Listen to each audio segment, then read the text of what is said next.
Bienvenue dans Roule avec Driver, un dimanche de plus et pas un dimanche de trop. Et je suis avec mon pote Hugo à la technique. Comment vas-tu? La forme ou quoi? Ça va en pleine forme. Tranquille. En plus, on va pouvoir parler de ce label. On m'a beaucoup demandé un Roule avec Driver pour ce label-là, je tiens à le dire. Et j'attendais de lire le livre de Jay Prince, de le digérer et tout ça. Parce que il y avait des histoires que je connaissais, d'autres que je connaissais pas. Donc le mélange, et surtout il y a des histoires que Jay Prince ne raconte pas dans son livre. Et c'est surtout ça qui est intéressant. Donc je vais essayer un peu moi de vous rajouter des choses. En tout cas, je parle bien sûr du label Rap-A-Lot, label de Houston, qui était un peu le gangsta, le label gangsta de Houston, le premier label gangsta, même du sud, si on veut. Dans le sud, il y avait Look Records, qui était le label de Look de Two Life Crew, et qui faisait, eux, de la musique plus sexuelle et festive. Et de l'autre côté, il y avait Rap-A-Lot, eux, qui étaient gangsta rap. Et c'était le gangsta rap du Sud.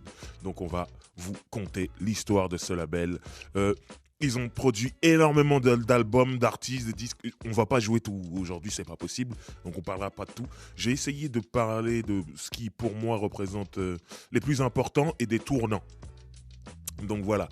Pour se mettre dans l'ambiance, on va écouter un morceau qui est incroyable de Ghetto Boys, qui est une des versions de Ghetto Boys, parce que Ghetto Boys, à chaque fois il en manque un, on le remplace ou truc. Ça c'est un album de Ghetto Boys, si je me trompe pas, et avec eux Scarface et Willie D qui étaient là. De toute façon on va en parler juste après. Le morceau s'appelle G-Code, c'est un morceau sur comment il faut se comporter quand on est un gangster, et notamment dans le refrain, Scarface dit « On ne parle pas à la police » et le martèle. On écoute ce morceau et on revient tout de suite après.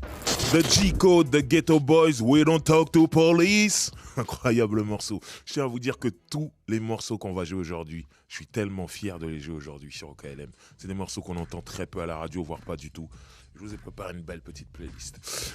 Donc, maintenant nous allons parler des débuts de Rap-A-Lot. Ils ont Jay Prince, tout vient de la vision et l'idée de Jay Prince, qui est un hustler de Houston, qui est vraiment un mec de la rue, du ghetto, un bagarreur quand il était à l'école. En grandissant, comme beaucoup de noirs pauvres du ghetto, il tombe dans les trafics de drogue. Et là, il fait son truc et à un moment, il se dit, il serait temps peut-être de sortir de tous ces mauvais business, parce que c'est la mort ou la prison, comme dirait un grand rappeur français, voilà, du 94, d'Orly, voilà, vous avez compris. Big up Kerry James. Allez, on a tout dit. Et il commence à avoir cet amour pour le hip-hop, mais je tiens à remettre les choses dans le contexte. C'est vierge le Sud, en termes de hip-hop. Il n'y a pas de label, comme je dis. Il y a Luke Records à Miami, et lui qui a sa vision à Houston, Texas, et ils sont vus comme des bouseux. C'est le Texas, c'est un endroit de cow-boy. Les gens pensent vraiment au bétail. C'est le bétail qui rapporte de l'argent, des vaches, des taureaux, des chevaux, tout ça. On est vraiment dans ce contexte-là, et il y a des ghettos noirs, des mecs qui n'ont pas d'argent, des mecs qui doivent se débrouiller, des mecs qui font des trucs illicites.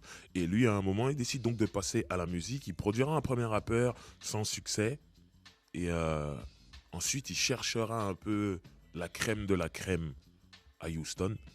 Il faut savoir que Houston, en ce qui concerne les ghettos noirs, il y a le nord de Houston et le sud de Houston, et les deux, bien sûr, ne s'aiment pas. Et Jay Prince, qui est quelqu'un d'extrêmement culotté, décidera de réunir des mecs du sud et des mecs du nord pour en faire un super groupe qui s'appelle Ghetto Boys.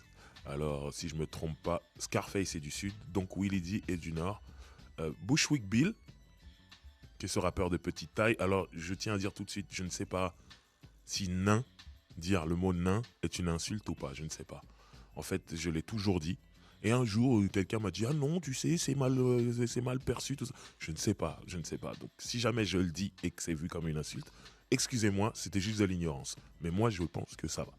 Donc, Bushwick Bill est nain. Et Bushwick, comme son nom l'indique, Bushwick, c'est un quartier de Brooklyn, New York. Donc à la base, il vient de New York, de Brooklyn, et il déménage à Houston. Et il rappe, mais je l'ai su en lisant le livre de Scarface, parce qu'il a sorti un livre aussi. Tous les couplets de Bushwick Bill ont été écrits par Scarface et Willie D. Ça veut dire que c'est un mec qui sait rapper, La grande légende à l'époque, c'était il vient de New York, il sait rapper, il rappe bien. C'était ça, parce que New York, c'est la mecque du rap. Mais il n'écrivait pas de texte. Donc les autres, ils ont écrit des textes. En fait, ce qui intéressait Jay Prince, c'est que le mec soit nain, en fait. Il se disait que ça ramenait un truc. C'était totalement inédit, il n'y avait pas ça. Donc voilà. C'est donc le groupe, il réunit ces trois rappeurs-là. Mais ça, ce que je suis en train de vous dire, c'est la deuxième mouture du groupe. Parce que d'abord, il avait le nom Ghetto Boys, Jay Prince, et il a mis des rappeurs dessus. Notamment le premier rappeur qu'il avait signé, dont j'ai oublié le nom, Raheem, il me semble. Ça n'a pas marché du tout.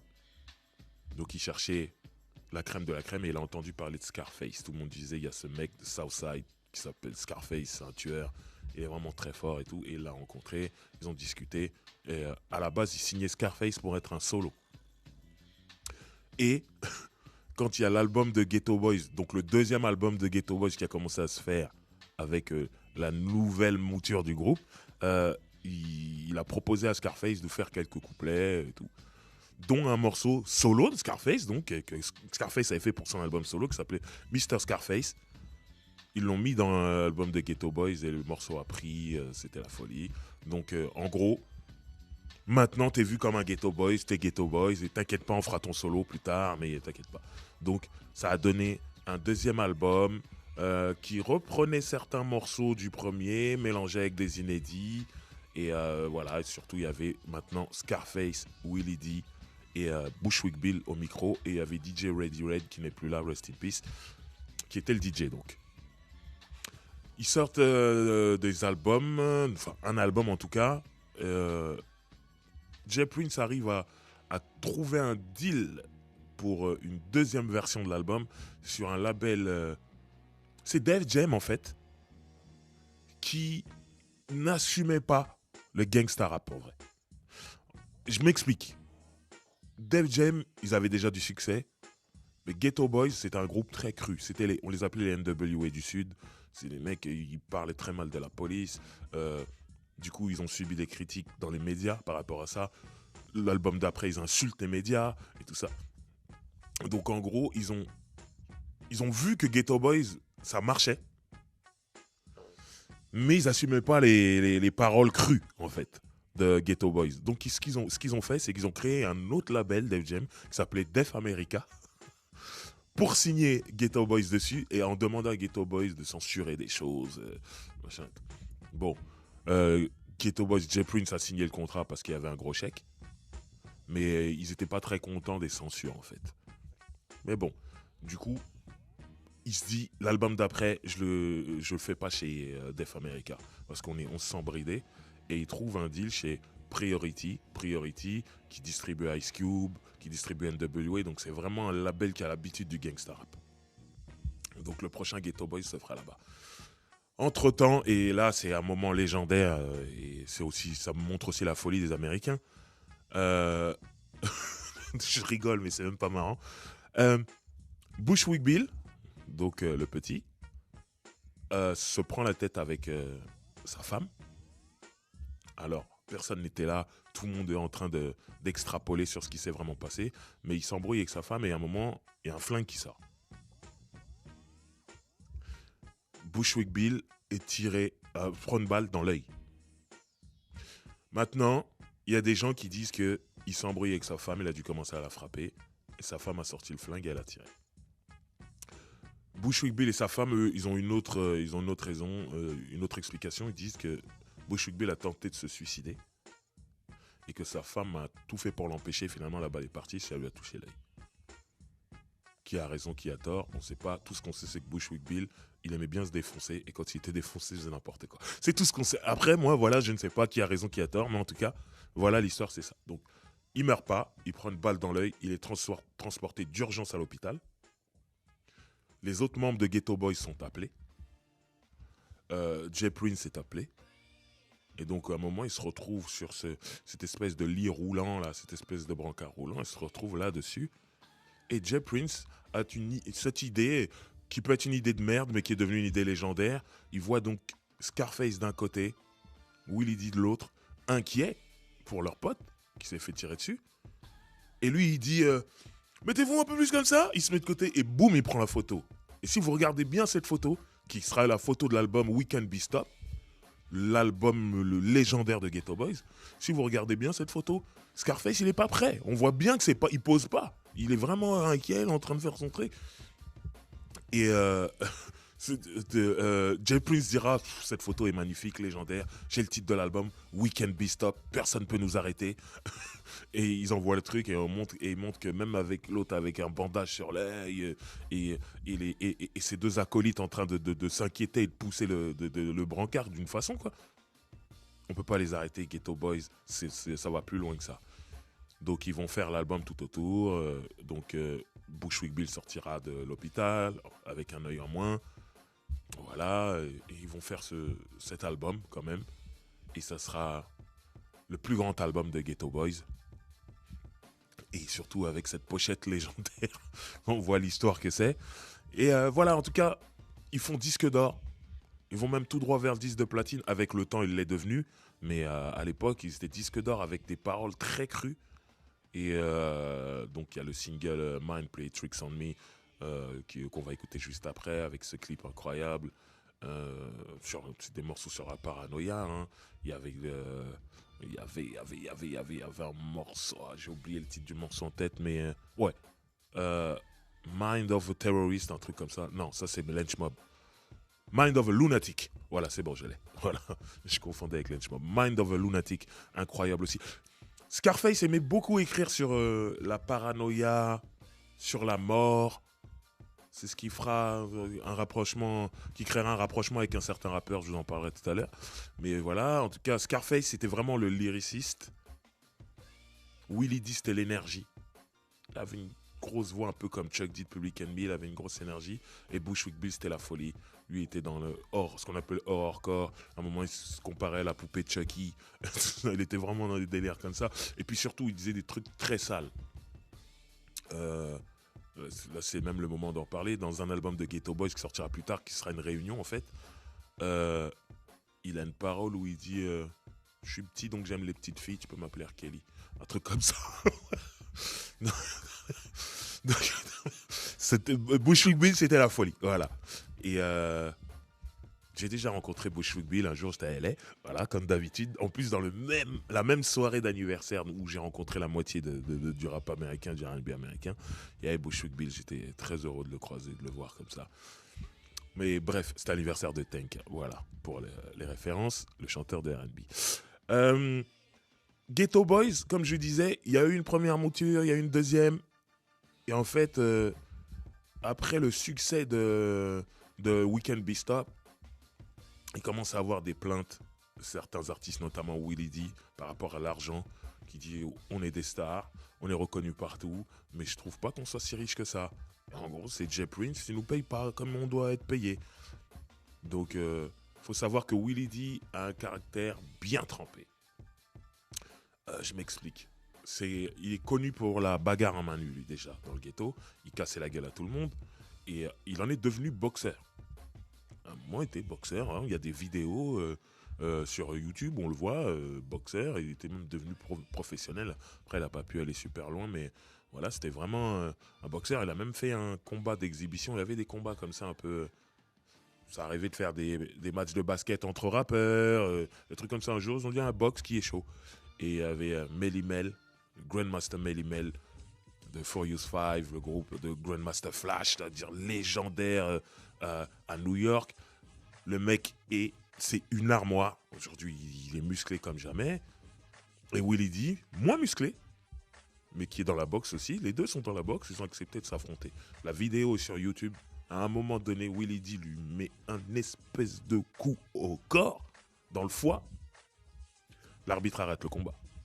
Pourtant, Melly Mel, c'est un monstre et tout. Il a touché, et c'est là qu'on comprend que c'est un boxeur professionnel. Il sait où toucher pour coucher les gens. Donc, Willie D, c'est ça. À un moment, il ne peut pas tolérer de travailler et de ne pas être payé à sa juste valeur. Sauf qu'en face, il y a Jay Prince, tout petite taille, pas boxeur. Mais tout le monde sait qu'il contrôle Houston, il est mafieux. Donc là, ça ne va pas être un combat à main nue, tu peux te faire tuer en vrai.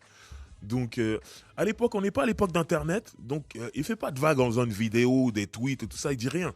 Mais il dit, par contre, moi, c'est bon, c'est fini. Moi, prochain Ghetto Boys, vous me verrez pas. Ok. Jay Prince, il en a rien à foutre. Il a trouvé un rappeur de la Nouvelle-Orléans qui s'appelle Big Mike, qui est très fort. Et comme je le disais, Rappelote, c'est le seul label gangsta qu'il y a dans le sud à ce moment-là. Tout le monde veut signer là-bas. Quand tu fais du rap un peu gangsta, tu veux signer là-bas. Donc, il recevait des trucs de tout le monde. Et ce Big Mike, là, il l'a trouvé très fort. Il dit, ça te dirait d'intégrer Ghetto Boys? Il dit, mais Ghetto Boys, je grandis avec, c'est un groupe légendaire pour moi. Hein. Ben vas-y, t'es dedans. Il a remplacé Willie D sur un album que je trouve magnifique d'ailleurs. Où il y a des morceaux. Il y a un morceau pour un garde du corps, le garde du corps de Scarface qui est mort, Six Feet Deep. Voilà, qui est un morceau incroyable, vraiment touchant. Il y a Crooked Officer. Il y a un morceau qui s'appelle Serial Killer, mais pas tueur en série, les céréales. Bouffeur de céréales, incroyable Scarface. Il y a un morceau que j'adore qui s'appelle This Dick is for you. Cette bite est pour toi. Et où il chante, et ça rappelle des trucs d'NWA et Eazy. Cet album est magnifique. Moi, personnellement, je l'ai encaissé comme jamais. Et du coup, j'ai pas. L'album était tellement bien fait. Il y a un solo de Big Mike dessus qui s'appelle Straight Gangsterism, où il raconte vraiment tout son vécu dans la rue. De plus jeune âge, en fait, où il raconte que quand on est petit, on aime bien jouer aux policiers et aux voleurs. Et moi, j'ai toujours voulu être le voleur. Alors que tous les enfants voulaient être policiers. Et il dit qu'il a grandi comme ça, il s'est toujours rangé du côté illicite, en fait. Et le morceau, il est magnifique, il y a un clip. C'est vraiment, voilà. Et ça fait que j'ai pas senti que Willie D était pas là. Et c'est là où je me suis dit, plus tard, mais Jay Prince, il est fort. Il arrive à remplacer les gens et tout le monde s'en fout, en fait. Et le mec le plus important dans Ghetto Boys, c'est Scarface. S'il n'y a pas Scarface, tu peux pas faire un Ghetto Boys. Mais bon, bref, en tout cas, Ghetto Boys, un jour, c'était Willie D qui se plaignait. L'album d'après, Willie D revenait. Mais quand Willie D revient, il n'y a plus Bushwick Bill, qui maintenant, lui, se plaint. À un moment, Scarface, il se plaint. Quand Scarface se plaint, on ne peut pas faire Ghetto Boys. Donc, il n'y a pas d'album de Ghetto Boys. À un moment, Scarface, il se rabiboche avec Jay Prince. Donc, ils refont un Ghetto Boys. La carrière de Ghetto Boys, ça a été ça. Que des embrouilles, des fois, il en manque un, des fois... Il y a plusieurs albums de Ghetto Boys, mais faites dans les conditions de We Can't Be Stopped, jamais. Mais bon, ça reste un groupe légendaire. Et je le répète, pour moi, c'est les NWA du Sud. On appelle aussi les Hot Boys un peu comme ça, du côté de Cash Money, mais les vrais NWA du Sud, parce qu'ils sont arrivés avant, c'était Ghetto Boys. Et c'était vraiment un groupe légendaire. Pour continuer avec Willie D et son caractère bien trempé, c'est aussi un mec très intelligent. On voit beaucoup les mecs de Houston comme des mecs éclatés à la ligne, tout ça, parce qu'ils boivent leur truc, c'est eux qui ont créé ce truc-là. Mais il y en a beaucoup qui réfléchissent et qui se lancent dans l'immobilier. Des mecs comme Camillionnaire, aujourd'hui on ne les entend plus. Camillionnaire, il prospère dans l'immobilier. Des mecs comme Lil Flip, on les entend plus. Il a des startups qui lui ont rapporté des millions de dollars. Lil Flip est multimillionnaire aujourd'hui. Même Lil Flip, il a une marque de Double Cup, les verres là pour boire de cette ligne. Il a une marque qui a cartonné aussi dans le sud. Il a vendu. C'est des mecs qui font beaucoup de choses comme ça. Et Willie D, lui, s'était lancé dans l'immobilier, mais lui, il a fait plus fort que tout le monde. En Azerbaïdjan. Sachant que les Américains ont du mal à quitter leur pays, des fois même juste passer d'une côte à une autre, c'est un truc de fou pour eux. Lui, il a entendu parler de l'Azerbaïdjan, on lui a dit qu'on pouvait acheter des maisons vraiment pas chères et tout ça. Hein. Pendant un moment, il est parti vivre là-bas. Il a fait son business, il est revenu avec des millions. Donc voilà, c'est la mentale des mecs de Houston. Slim Thug, il est à fond là-dedans aussi actuellement aujourd'hui. C'est vraiment la mentale des mecs de Houston. Ils sont beaucoup dans l'immobilier et dans d'autres business, pas rester que dans le rap. Voilà, en tout cas, en ce qui concerne Willie D. J'aimerais qu'on écoute un morceau classique de Ghetto Boys. Le morceau s'appelle Mind Play Tricks on Me. Mon esprit me joue des sales tours. C'est à propos de le paranoïa. Et on écoute dessus, ils sont tous les trois dessus. Hein, le vrai Ghetto Boys pour moi. Bushwick Bill, Willie D et Scarface. On écoute ce morceau, on revient tout de suite après. C'est Roule avec Driver, spécial Rappelote. My Mind Play Tricks on Me. Mind Play Tricks on Me de Ghetto Boys. Incroyable morceau. Classique de Ghetto Boys. Si on doit sortir un morceau, on dit c'est quel le morceau le plus classique, c'est celui-ci. Donc voilà, maintenant, j'aimerais qu'on parle d'un des membres de Ghetto Boys dont on a un petit peu parlé déjà, c'est Scarface. Parce que Scarface, c'est celui qui a la plus belle carrière solo du groupe, de Ghetto Boys. Et je dirais même de tout Rappelote, carrément. C'est le mec le plus important de Rappelote. Alors, Scarface, comme je disais tout à l'heure, c'est un mec qui parlait beaucoup de paranoïa et de mort. Mais tout ça, c'est lié à sa propre vie. C'est ce qu'on appelle un écorché vif. C'est un mec qui, depuis tout petit, a des tendances suicidaires, en fait. Ouais. Qui a essayé de se foutre en l'air plusieurs fois. Genre, ça peut passer de se couper les veines ou prendre des cachets, des trucs. Il sniffait de la colle déjà quand il était petit. Ah oui, c'est un mec il a tout essayé. Mais grâce à Dieu, il ne s'est jamais vraiment foutu en l'air parce que vu le talent qu'il a, on a besoin de lui. Mais voilà, quand il parle de ça, c'est pas un truc pour faire bien ou quoi. C'est sa vie. Mais à côté de ça, c'est un très très grand lyriciste. C'est un mec qui écrit bien. J'avais vu une interview de Rakim qui est vu comme le grand lyriciste de New York, la légende du lyricisme. Et qu'on lui parlait de Scarface et il disait que quand il a vu le clip de My Mind Playing Tricks on Me, il s'est dit, ouais, il est cool. Mais il sentait pas que c'était un tueur. En fait, il a un morceau qui s'appelle Now I Feel Ya, qui est tiré d'un de ses albums solo. L'album, je crois, c'est Face to Face. Et il y a un clip. Et il dit, c'est une introspection en fait. Et Rakim, il dit que c'est quand il a vu ce morceau, quand il a vu le clip, il s'est dit, wow. Et qu'un New-Yorkais dise ça d'un sudiste, ça vaut plus que ce qu'il dit en fait. Parce qu'à l'époque, c'est vraiment, il bannissait tout le monde, les New-Yorkais. Pour eux, il n'y a que les New-Yorkais qui pouvaient être forts. Et que Rakim dise ça, voilà. Pareil, il y a un autre rappeur légendaire, Tupac, qui nous a quittés bien sûr, rest in peace, qui lui disait clairement, mon rappeur préféré c'est Scarface. Donc voilà, je sais que les deux s'appréciaient énormément, ça parlait de faire un album ensemble. Bien sûr qu'il n'y a jamais eu lieu, mais voilà, en tout cas, ils s'appréciaient énormément et je trouve que ça donnait vraiment bien quand ils rappaient ensemble. Parce on écoutera le morceau légendaire juste après.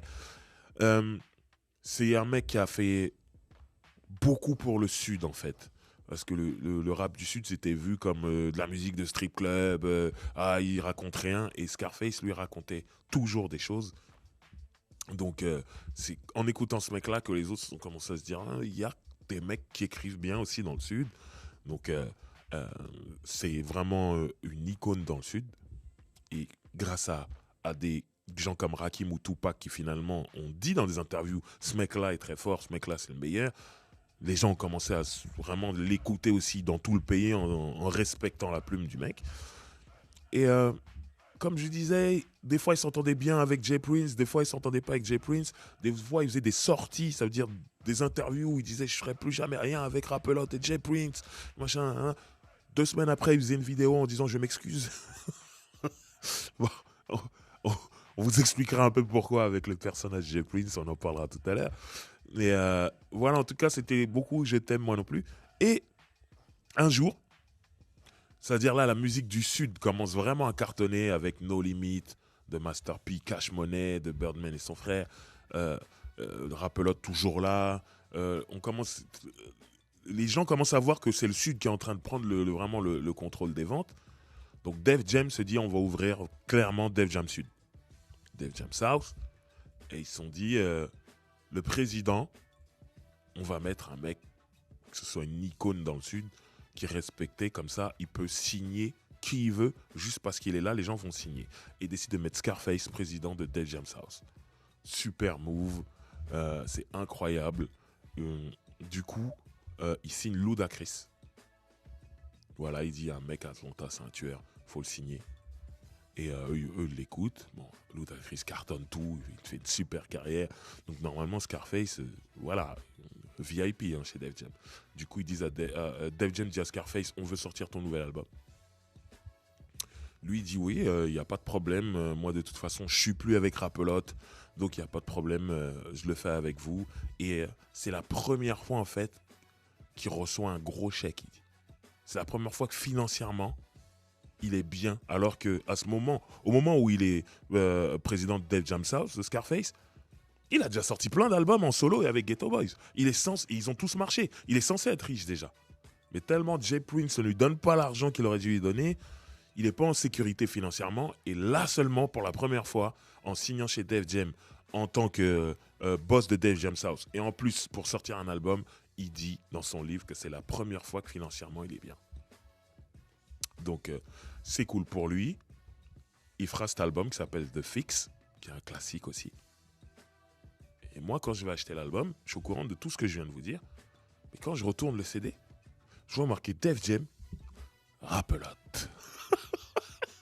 C'est là que je me dis, Jay Prince, il est impossible, ce mec. Alors tu pensais que tu allais t'en débarrasser.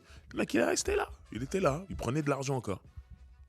Bon, ils n'ont jamais parlé des conditions là-dedans. Mais bon, en tout cas, Jay Prince, on va en parler après, mais Jay Prince, c'était un mec, c'était pas Suge Knight où tout était dans la violence et tout. Suge Knight, Jay Prince, tout était en douceur. Mais ça veut pas dire qu'en coulisses, c'était pas violent. Mais aux yeux de tout le monde, il dit non, j'ai rien fait. Et il parle tellement, il a cette voix douce, suave, on le croit. Mais bref, Scarface, donc, ensuite, après avoir signé Ludacris, il propose énormément de rappeurs du Sud et à chaque fois, Def Jam refuse. Non, lui, je pense pas. Non, j'y crois pas. Alors, dedans, il y avait Lil Flip, il y avait T.I., il y avait David Banner, il y avait que des mecs qui ont cartonné en fait. Et Def Jam les a refusés. Tous ces mecs-là, ils ont signé ailleurs et ils ont cartonné.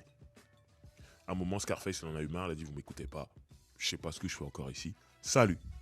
Donc, il a quitté Def Jam. Alors, il était en train de nous dire qu'il monte son label, qu'il va se produire, tout ça. Et il retourne chez Rap-A-Lot, hein, comme d'habitude. Et il a ressorti des albums, voilà. Beaucoup d'albums, et notamment un double CD qui s'appelle My Homies, qui était magnifique. Moi, j'adore cet album.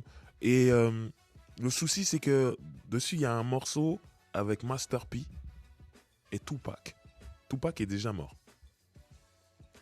Et Scarface dit à Jay Prince, je ne veux pas des voix de Tupac dessus. Par respect, j'ai déjà fait un morceau avec Tupac de son vivant. Je veux pas des voix de morceaux qu'il n'a pas fait pour moi, qu'on les rajoute en fait sur mon album, j'ai pas envie. Tupac, c'était mon pote. Je veux pas que ça se passe comme ça. Je veux pas avoir l'air de profiter de sa mort ou... Jay Prince lui dit, il faut qu'il y ait Tupac sur le morceau. J'ai récupéré les voix. Il s'entendait bien avec Suge Knight. Donc ça devait être par rapport à Suge ou d'autres personnes, on ne sait pas. Mais en tout cas, il dit, j'ai récupéré les voix. Il faut qu'il y ait la voix de Tupac dessus. Et lui, il disait, non, je veux pas. Bien sûr, Jay Prince s'est dit, c'est mon label, je fais ce que je veux. Fuck Scarface. Il a mis les voix. Donc le CD est sorti avec les voix de Tupac. Ça a créé une embrouille entre Scarface et Jay Prince. Scarface se dit, ouais, tu m'écoutes pas, moi je me barre. Ils sont parallèles, bon, il a réussi à garder Scarface chez Rap-A-Lot. Sauf que un jour, il est en galère de projet, Jay Prince, il se dit, bon, on va sortir My Homies 2. Donc la suite de ce double CD. Avec des morceaux de Scarface. Mais le genre de morceaux, quand tu fais un album, tu enregistres plein de morceaux, il y en a que tu jettes en fait. Il a pris tous les morceaux de la poubelle et il en a fait un CD et tout. Scarface est monté au créneau, il a dit j'ai rien à voir avec cet album là, il s'est encore embrouillé à nouveau, il s'est barré, et pour revenir plus tard, bref, ça a été comme ça toute leur histoire. Et je pense que c'est aussi ce qui fait que Scarface, il n'a pas réussi à franchir clairement un cap. Je dis pas que c'est rien, il a plein de disques d'or, même des disques de platine, mais voilà, mais à chaque fois on se dit ouais, il est cool, mais il aurait pu être une très grande star en fait, si tout s'était mieux passé entre lui et Jay Prince. Mais bon, c'est la vie. En tout cas, ça reste une icône avec plein de morceaux classiques, plein d'albums classiques et tout. Et voilà, et ça se passe bien. Maintenant, moi j'aimerais qu'on écoute un morceau de Tupac, de Scarface avec Tupac, qui s'appelle Smile. Et bien préciser que c'est le dernier feat que Tupac a fait de son vivant. Ouais, c'était avec lui. Et ce qui est dingue, c'est donc que le morceau, il est sorti. Il y a deux versions. Il y a une version d'Afro, on va dire, qui est plus West Coast, avec le son de la West Coast. Et il y a une version qui est plus avec le son de Rap-A-Lot, et elle est sur l'album de Scarface. L'autre, elle est sur une compilation d'Afro. Quand la version Rappelote sort, on est vraiment... Tupac, ça fait quelques semaines qu'il est mort, en fait. Ou peut-être un mois ou deux, je sais plus. Mais c'est vraiment très frais. Et quand le clip sort, bien sûr, Scarface et Tupac ensemble, ça parle de mort, tout ça, c'est très morbide comme ambiance. Et on est encore dans l'état d'esprit où Tupac, il est vivant. Tout le monde se dit non, c'est pas possible. Tout le monde cherche des trucs, des petits détails, et on est encore là-dedans. Et le clip de Scarface sort. Et en fait, si vous revoyez le clip sur YouTube, quand il est couplé de Tupac, il est en Jésus comme ça, crucifié. On essaie de regarder sa tête, si c'est lui, c'est pas lui. Ça lui ressemble, mais en fait, c'est pas lui, il est plus là. Mais on est vraiment dans la paranoïa, on se dit tous, il est vivant et tout. Et du coup, Scarface, il est interrogé en interview, parce qu'il est en pleine promo de son nouvel album. Et ça en est le single et tout. Et il est interrogé sur Tupac et tout. Ça en est où? C'est lui, c'est pas lui dans le clip et tout. Et lui, il reste très vague. Ça fait que ça rend le truc encore plus dingue. Il dit non, je ne parlerai pas de ça. Et ça rajoute encore à la légende de Tupac et tout ça. Et tout le monde se dit il est vivant et tout. Et en tout cas, le morceau est dingue. Il y a Johnny P qui est sur le refrain, malheureusement, qui nous a quittés aussi. Donc, qu'il repose en paix. On écoute ce morceau tout de suite. Tupac, j'ai du mal aujourd'hui avec Tupac. Scarface featuring Tupac et Johnny P. Le morceau s'appelle Smile. Et on revient tout de suite après. Roule avec Driver, spécial Rappelote. Smile de Scarface featuring Tupac et Johnny P au refrain. Rest in peace Tupac, rest in peace Johnny P. Ce morceau me glace le sang. Parce que là, en fait, je réécoute à la fin où il dit on prie pour Tupac. Scarface dit ça, en fait. C'est des voix qu'il a rajoutées. De toute façon, il y a une première version qui existait, qui était un peu plus joyeuse, qui existe toujours, hein, sur un Death Row Greatest Hit, dernier morceau du CD2. Voilà, je vous ai tout dit. Maintenant, on va parler de Jay Prince, lui-même, le boss de ce label, parce que même si c'est pas Puff Daddy, c'est pas un mec qui a pris le micro, il rappe pas, même s'il fait quasiment toutes les intros des albums qui sortent sur Rappelote, il parle, en fait, il explique. Mais c'est pas une superstar, c'est pas Puff Daddy, voilà ce que je veux dire. C'est pas un mec qui aime se mettre en avant, mais c'est tellement le mec le plus important finalement. Ce mec est un personnage très mystérieux en fait. C'est pas Puff Daddy comme je viens de le dire, c'est pas Suge Knight, c'est-à-dire Puff Daddy dans le bling bling, dans l'opulence, il aimait beaucoup se mettre en avant. Suge Knight dans le gangstérisme, il aimait beaucoup se mettre en avant aussi. Et Jay Prince, c'est un mec très réservé, très calme, des petites tailles. On l'appelle Lil Jay, le petit Jay. Et mais au final, il est très puissant et c'est un mec comme beaucoup de noirs du ghetto américain. La pauvreté, tu veux gagner de l'argent vite, tu vois des modèles devant toi, c'est des vendeurs de drogue. C'est un mec qui s'est mis à vendre de la drogue quand il était plus jeune. Et comme je disais en début d'émission, il s'est dit, bon, le rap, c'est un moyen légal de gagner peut-être beaucoup d'argent, donc j'y vais. Quand il a commencé à en faire, il s'est dit, ok, je ne fais que ça. Et il est sorti des histoires de rue. Mais en vrai, il a toujours été connecté à la rue. Il connaît beaucoup de personnes peu fréquentables, on va dire. Et il est vu dans la rue et dans le milieu du rap comme lui-même quelqu'un de peu fréquentable. Mais il a su s'en servir pour avancer dans le rap. Et pour moi, vous savez que j'adore Death Row, mais plus intelligemment que Suge Knight de Death Row. Suge Knight, pour moi, il y a un moment, il a pété un câble et il est parti en Tony Montana. Ah, je vous encule tous. Wow. Il se sentait intouchable et tout ça. Jay Prince, il est plus dans la discrétion, mais il fait aussi les choses. Par exemple, Suge Knight, quand il récupère Dr. Dre chez Easy et qu'ils veulent monter un label, c'est-à-dire Suge Knight veut monter un label avec Dr. Dre, ils ont besoin de fonds.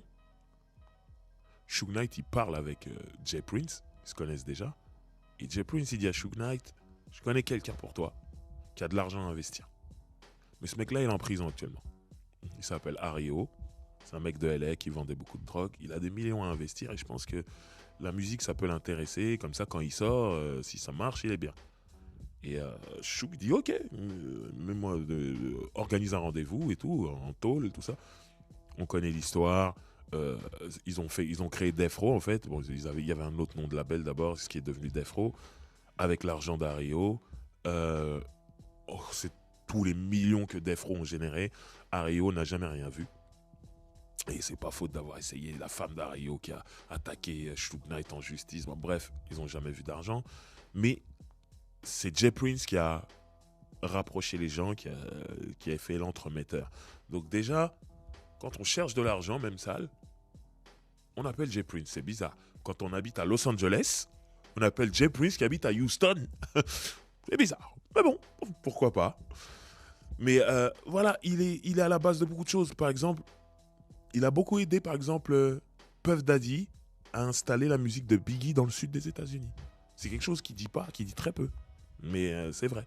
Et du coup, on comprend mieux la phase de Biggie dans le remix de Craig Mack, Flavor in Your Ear. Biggie, il dit « Je suis pas de Houston, mais je rappe beaucoup. Not from Houston, but I rap a lot. » C'était une dédicace, tout ça, même parce qu'il sait que eux, ils savent que quand Bad Boy ils viennent à Houston, ils sont bien accueillis par Jay Prince et voilà, ils gèrent des choses pour eux là-bas à Houston et tout. Et même dans le sud, parce que Rap a Lot, c'était énorme dans le sud. Donc, c'est vraiment le point commun entre plein de gens. À un moment, c'était devenu un médiateur. Par exemple, Lil Flip et T.I., ils étaient en guerre sur des morceaux, ils s'insultaient. À un moment, c'est même devenu physique. T.I. a eu la mauvaise idée d'aller dans le quartier Cloverland où a grandi Lil Flip. Il est venu avec des caméras pour se filmer, en gros pour ridiculiser Lil Flip en disant « Je suis dans ton quartier, tranquille, je fais un reportage, un documentaire dans ton quartier », sauf que bien sûr, il y a des gens qui ont appelé Lil Flip en disant « Hey, T.I. il est au quartier hein. ». Lil Flip aura envoyé des gens qui ont sauté sur T.I., qui ont cassé la gueule à T.I. ce jour-là. Bref, c'est monté très très haut. T.I. s'est embrouillé avec le père de Lil Flip. Ça allait loin, très loin. Au bout d'un moment, Jay Prince, il a dit « Oh, vous deux, vous venez, on se donne rendez-vous. Tous les trois, vous allez faire la paix devant moi, vous allez arrêter vos conneries. » C'est quelque chose qu'ils ont fait tout de suite. C'est le respect, on dirait vraiment leur père qui dit à ses deux enfants hey, « Vous arrêtez tout de suite vos conneries. » Et ils ont arrêté. Il n'y a plus jamais eu un mot qui a dépassé l'autre. Et c'est parce que Jay Prince, il a dit stop. Il avait ce pouvoir. Comme il avait ce pouvoir et que tout le monde le savait, quand la guerre East Coast-West Coast allait monter très très loin, ce qu'on appelle East Coast-West Coast, mais qui était un vrai bad boy contre Death Row, Puff Daddy, il en avait marre des attaques de Suge Knight et surtout, il savait vraiment tout le pédigré gangster qu'il y avait à Los Angeles. Donc du coup, il a été obligé de prendre de la sécurité, comme sécurité à Los Angeles, les Crips, les Southside Crips, on en a déjà parlé plusieurs fois.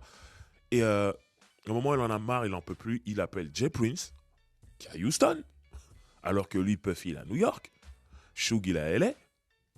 Il l'appelle, il disait, s'il te plaît, règle l'histoire. Et ça, c'était après la mort de Tupac. C'est-à-dire, Puff Daddy, il est pas bien.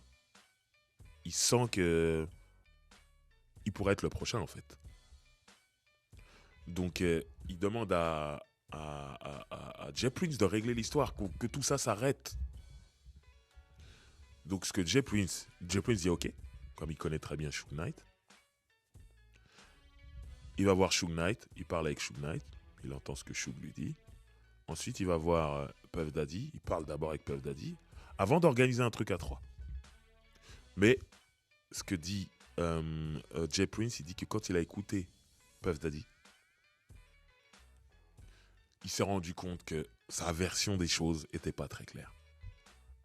Il s'est dit, il n'est pas tout blanc dans cette histoire, en fait. Contrairement à ce qu'il veut nous faire croire, donc j'organise rien du tout. Et finalement, il n'a pas organisé, il n'a pas fait le médiateur entre les deux. Puisqu'on est en train de parler de ça, je vais vous parler, moi, d'une chose qui n'est dans aucun bouquin. chose que moi j'ai vécue. Alors je ne citerai pas de nom parce que j'ai l'impression d'être une balance sur ce coup-là, mais là c'est l'été dernier, j'étais à New York et j'ai rencontré un OG, un vrai original gangster là-bas de New York et un mec qui a trempé dans des affaires louches de drogue, tout ça. Et ce mec-là m'a raconté des choses parce qu'il était pote, collègue, on va dire, avec Suge Knight. Quand Suge Knight venait à New York, c'est avec ces mecs-là qu'il traînait. Il a fait des affaires avec Suge Knight. Et ce mec-là, il connaissait le père de Puff Daddy, qui lui aussi faisait des affaires. Tout. Il est plus jeune que le père de Puff Daddy, mais il l'a connu. Et donc, du coup, il connaît très bien Puff Daddy. Il lui a même vendu des artistes chez Bad Boy. Je fais très attention à ce que je dis pour pas... Voilà. Mais en tout cas, je dirais pas quel artiste, mais voilà, j'ai rencontré une personne qui connaît très bien Puff Daddy. Et en gros, Puff Daddy, après, comme je viens de vous dire, après le shooting de Tupac, il parle à Jay Prince, genre règle l'histoire, il est pas bien, Puff Daddy. Jay Prince ne réglera pas l'histoire. On sait très bien, 6 mois plus tard, c'est Biggie qui meurt. Ce monsieur de New York m'a bien expliqué que le jour où Biggie est mort, Puffy a fui. Ça, on le sait, c'est dans des documentaires et tout. Il a fui direction l'aéroport et tout ça. Sauf que ce monsieur que j'ai rencontré m'explique qu'avant d'aller à l'aéroport, il est d'abord parti à son hôtel, à sa chambre d'hôtel. Et de la chambre d'hôtel, il a appelé ce monsieur, qu'il connaît très bien, en sachant que ce monsieur connaissait très bien Suge Knight aussi. Donc il a appelé en panique totale, en disant « Ils ont shooté Biggie, ils ont shooté Biggie, ils ont shooté Biggie.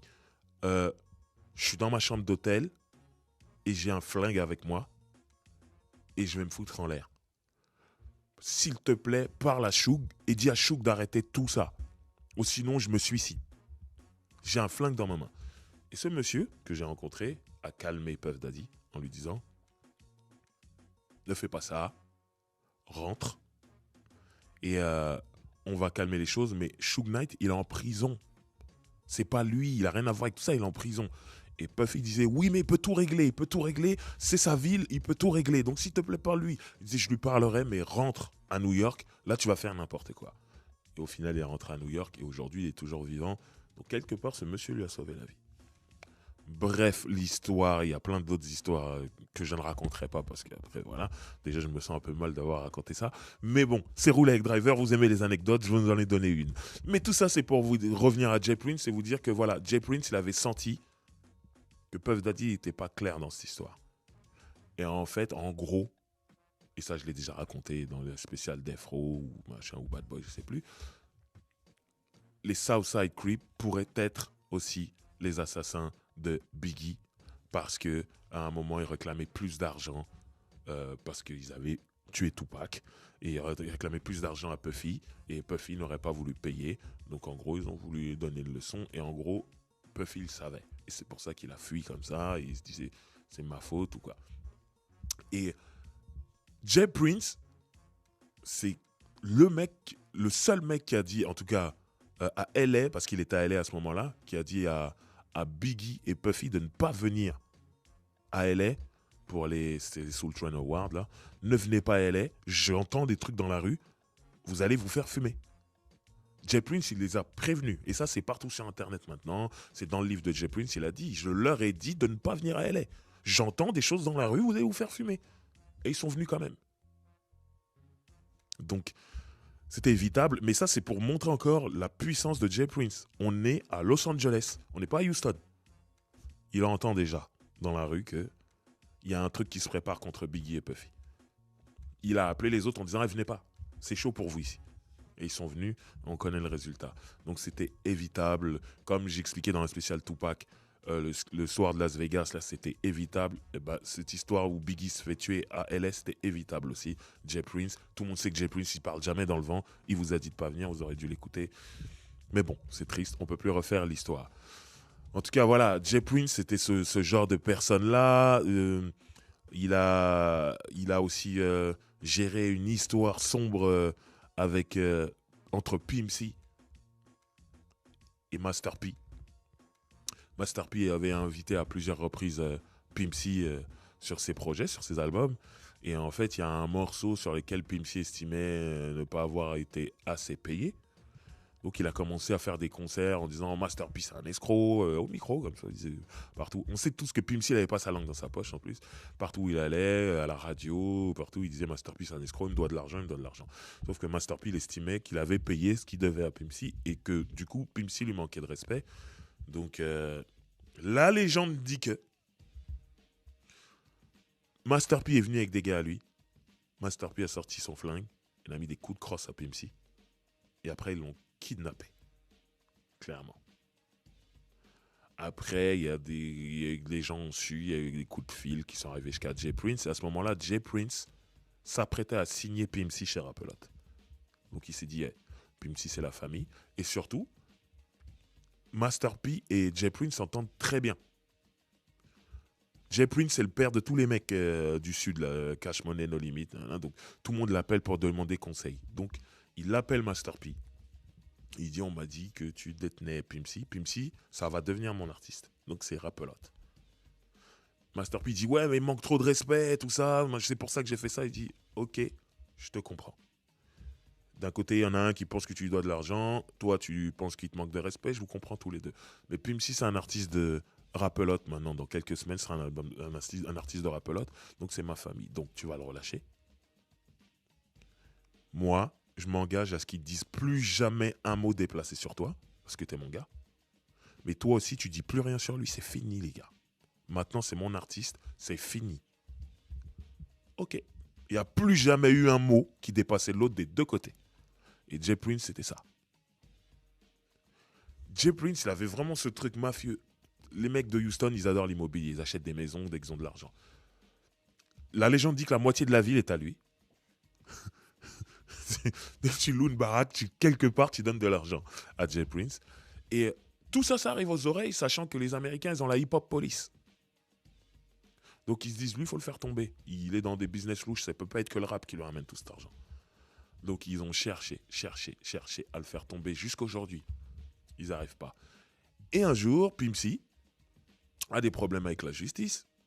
Il avait du sursis, il sort son flingue, s'embrouille avec une meuf, il sort son flingue. On l'appelle Pimp, c'est pas pour rien. Et à ce moment-là où je sais plus si on porte plainte ou s'il est pris en flagrant délit, mais bref, il a bousillé son sursis et il prend une peine incroyable, 8 ans de prison. Au moment, en plus, il vient de signer chez Rap-A-Lot en solo. C'est-à-dire, il devait sortir des trucs, il ne peut pas, il n'est plus là. Il prend 8 ans de prison, ce qui est très lourd. Et on lui fait comprendre que tes 8 ans de prison, ils peuvent devenir 1 an de prison si tu nous donnes quelque chose sur Jay Prince. Parce qu'on en a marre, on cherche, donne-nous quelque chose. Il a dit, moi je donne rien du tout. Tu vas faire 8 ans, je vais faire 8 ans. Il n'a rien donné. Et bon, au final, il n'a pas fait 8 ans, il a fait un peu moins pour bonne conduite et tout. Mais il a purgé sa peine. Bon, il a sorti un album pendant qu'il était en tôle. Je ne sais pas comment les Américains font. Mais bref, on reviendra tous sur Pimp C tout à l'heure, on parlera de lui. Mais voilà, c'est pour dire que jusqu'à maintenant, on cherche à le coincer. Et on n'y arrive pas. Jay Prince, c'est un mec qui a été manager dans la boxe. À un moment, il s'est retrouvé dans la boxe. Et notamment manager de Floyd Mayweather, qui est cette superstar de la boxe, invaincu et tout. Au début, lors de son premier championnat, Jay Prince était l'un des managers de Floyd Mayweather. C'est incroyable. Et on le voit, hein, moi je me rappelle, j'aime beaucoup la boxe anglaise, je regardais les combats, à chaque fois je voyais Jay Prince dans des combats. Il a managé Winky Wright, pour ceux qui suivent. À un moment, il allait même organiser Mike Tyson contre Roy Jones Jr., parce que Roy Jones Jr. était monté en poids lourd, et c'était deux superstars. Il a failli réussir à organiser ce combat qui n'a jamais eu lieu finalement. Il était vraiment dans la boxe et il faisait beaucoup d'argent. Et à un moment, quand ça a commencé à marcher pour Floyd Mayweather, lui, il bossait avec son oncle et son père. Ils ont changé de manager. Ils ont commencé à bosser avec d'autres promoteurs et tout. L'autre, il a dit OK. Mais vous me devez 500 000 $ que vous ne m'avez jamais payé et tout. OK, on va te payer. Ils ne l'ont jamais payé. Ils ont endormi l'histoire. Ben, un jour, dans l'un des gymnases de Floyd Mayweather, parce qu'il Floyd Mayweather a sa team. où il y a plusieurs boxeurs et tout qui s'entraînent dans un gymnase pour devenir aussi des champions. Il y a des mecs qui sont arrivés avec des fusils et qui ont dit clairement, il est où le responsable? Et il y avait donc le responsable du gymnase. Elles ont dit, écoutez, c'est clair. Et on sait qu'ici, il y a plein de boxeurs, des mecs qui savent se battre à main nue. Nous, on est très forts pour tirer sur les gens. Et on vous tirera dans les jambes pour que vous puissiez vivre et voir la carrière que vous ne pourrez pas avoir parce que vous n'avez plus de jambes pour boxer. Donc voilà, c'est simple. S'il y en a un qui bouge, on lui tire dans les jambes. OK? Maintenant, le responsable appelle Floyd Mayweather. Dis-lui tout de suite qu'on est là pour les 500 000 $ de Jay Prince. Le mec, il est en panique, il se fait braquer. Il appelle Floyd Mayweather, il explique la situation. Floyd Mayweather, il dit, c'est bon, je m'occupe de tout, j'envoie le chèque là tout de suite. Ou un virement ou un chèque, je sais pas, mais il a réglé l'histoire tout de suite dans les minutes. Parce qu'il savait que Jay Prince ne rigolait pas. Et que ils ont vu que le temps passait, ils ont oublié que Jay Prince ne rigolait pas. Mais à ce moment-là, dans la journée, c'était réglé, il avait ses 500 000 $. C'est ça, Jay Prince. Tout dans la douceur. Lui-même, il n'est pas là. Si la police vient lui demander, parce que cette histoire est sortie, s'il vient lui demander, il dit non, j'étais là-bas, j'étais pas là-bas, j'étais pas au gymnase, je n'ai rien à voir avec ça, je ne sais pas de quoi vous parlez. Donc c'était vraiment, Jay Prince, c'est un mec comme ça. Donc voilà, et il dirige Rapelote d'une main de maître comme ça, d'une main de fer, d'une main d'acier, ce que vous voulez. Et c'est plus que respectable parce qu'on l'a jamais attrapé. Bref, on va écouter un morceau, bien sûr produit par Rapelote. Et c'est un morceau, je suis tellement content de le jouer aujourd'hui parce que je sais que personne joue ce morceau nulle part. Et je sais que nous, à Sarcelles, c'est un hit dans notre ville. Je parle de Mad CJ Mac featuring Popa LQ. Le morceau s'appelle Come and Take a Ride. CJ Mac qui plus tard enlèvera le Mad, il deviendra CJ Mac et signera chez Mac 10 sur le label Bangin. Mais voilà, c'est un mec de la West Coast. Je vous le dis, Jay Prince adore le gangsta rap, donc c'est normal qu'à un moment, il ait une main aussi sur des artistes de la West Coast. On écoute ce morceau qui est incroyable et on revient tout de suite après. Spécial Rapelote aujourd'hui dans Roulette Drive. Come and Take a Ride, Mad CJ Mac, featuring Popa LQ.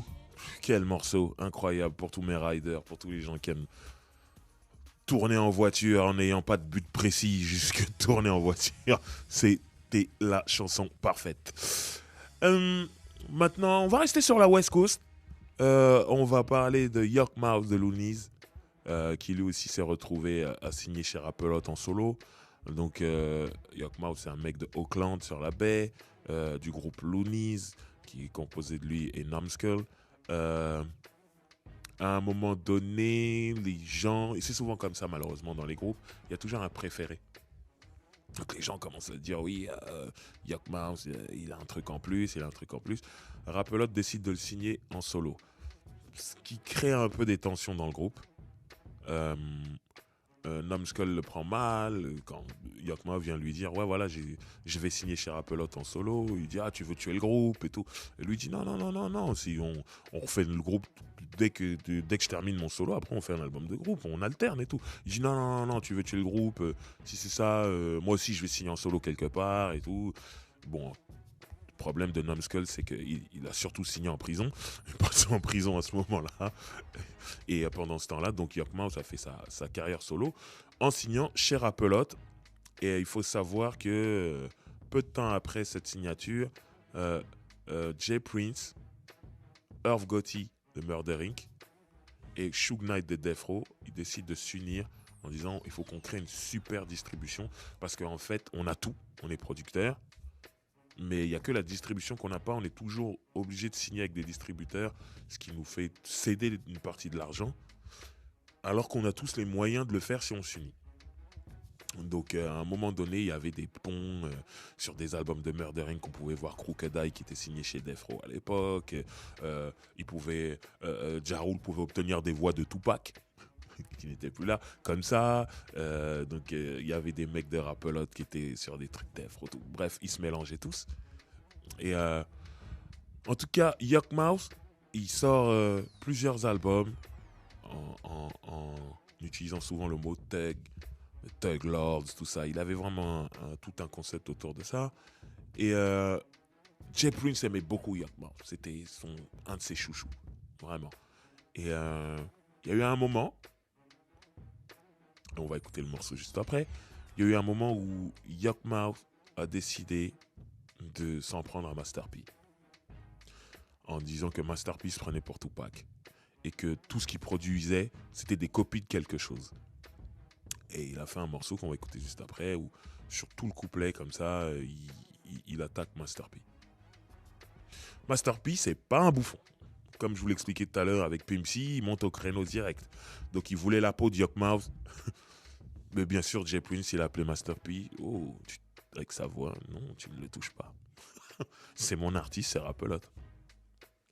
Master P n'a jamais rien fait contre Yukmouth. Et voilà, Jay Prince, c'était ça. Alors que la façon dont... Yukmouth, ça veut dire grande gueule, en fait, en anglais. Ça veut dire que la façon dont il a battle Master P, c'était très... C'était sans respect. C'est-à-dire, dans un monde normal où il n'y a pas de Jay Prince, il monte au créneau, il lui casse la gueule. Ça, c'est clair et net. Et du coup, il n'a rien fait. Parce que Jay Prince, parce que Rapelote. Du coup, il était un peu dans cette optique-là, Yukmouth. Il disait, je suis hyper protégé. Donc, il attaquait un peu tout le monde. Et il s'est mis à attaquer 50 Cent. Quand 50 Cent a commencé à exploser, il s'est mis à attaquer 50 Cent. Il a fait un album en commun avec Sibo. Et il me semble que le morceau s'appelait That Nigga Need a Hug. Ça veut dire ce mec a besoin d'un câlin. En parlant de 50, en disant que 50 nous raconte tout le temps qu'il s'est fait tirer dessus, je sais pas combien de fois, mais qu'est-ce qu'il veut, un câlin, tout ça. Bref, ils attaquaient 50, ça faisait du buzz et tout. Et 50, il a jamais rien dit non plus contre Yukmouth. Mais, sur ce coup-là, il s'est passé autre chose. C'est que Yukmouth, il a déménagé d'Oakland pour Los Angeles. Il a commencé à vivre à Los Angeles. Ça a été peut-être l'erreur de sa carrière. Il se retrouve dans une soirée à LA. Et dans la soirée, il y a The Game. The Game, à ce moment-là, il est chez G-Unit. Aftermath G-Unit. Et lui, Yukmouth, il se dit, je vais aller voir The Game pour voir si il a quelque chose contre moi parce que j'ai attaqué son boss, en fait. Donc il va voir, il serre la main à The Game. Il dit, ok, je suis Yukmouth, Loonies, et j'ai gratigné 50 Cent sur un morceau. Donc je voulais savoir ce que t'en pensais, si entre toi et moi c'est cool ou s'il y a une histoire. Et ce jour-là, The Game a dit non, c'est cool. Moi, je m'en fous, il n'y a pas d'histoire, il n'y a pas de problème. Ok. Sauf que sur une mixtape, The Game envoie une petite crotte de nez sur Yukmouth. Ah, Yukmouth, il adore ça. Et il fait un morceau, clip. Non, pas le clip tout de suite. Il fait un morceau et il reprend l'instru Young Buck de G-Unit et il attaque The Game dessus. Donc The Game, il reprend l'instru de Loonies, I Got Five on It, et il l'appelle I Got Mill on It, genre 1 million. Hein, quand toi tu mets que $5, moi je mets 1 million. Et il attaque Yukmouth dessus. Yukmouth répond sur l'instru de Breeze de Fabulous. Et là, il y a un clip où on montre qu'il kidnappe The Game et tout ça, machin. Et bon, c'est un faux The Game. Mais voilà, il envoie ce morceau. Et comme je le dis, l'autre, il s'appelle Grande Gueule. Il est marrant. C'est vraiment très bien fait. Moi, personnellement, quand j'écoute... The Game est très bon aussi, hein, en bif, tout ça. Mais quand j'écoute les deux, pour moi, Yukmouth a gagné. Après, médiation. Il me semble pas que ce soit Jay Prince sur ce coup-là. Mais médiation, on dit... Ouais, c'est un mec qui connaît les deux, qui dit... calmez-vous, faut arrêter les conneries et tout. Ils disent, ok, on va se calmer. On dit, donc le truc, pour bien montrer que c'est fini, vous allez rapper ensemble sur un morceau. Ok, pas de problème. Les deux sont d'accord. Yukmouth enregistre de son côté, un truc de paix, et il l'envoie à The Game. The Game, c'est ça le gamin, il enregistre un couplet où il attaque Yukmouth encore. Et là, ça c'est limite. Et en gros, c'est pour le faire comprendre, moi, il n'y a pas de paix, moi, je suis en guerre contre toi. Nanana. Et le morceau tourne, et voilà. Et donc, du coup, Yukmouth, qui est une grande gueule, veut continuer. Sauf que, un jour, il sort de chez lui, il ouvre la porte. Il y a 20 bloods qui sont devant sa porte. 20 mecs habillés en rouge. Et ils font comprendre, ouvre seulement ta gueule et on te tue.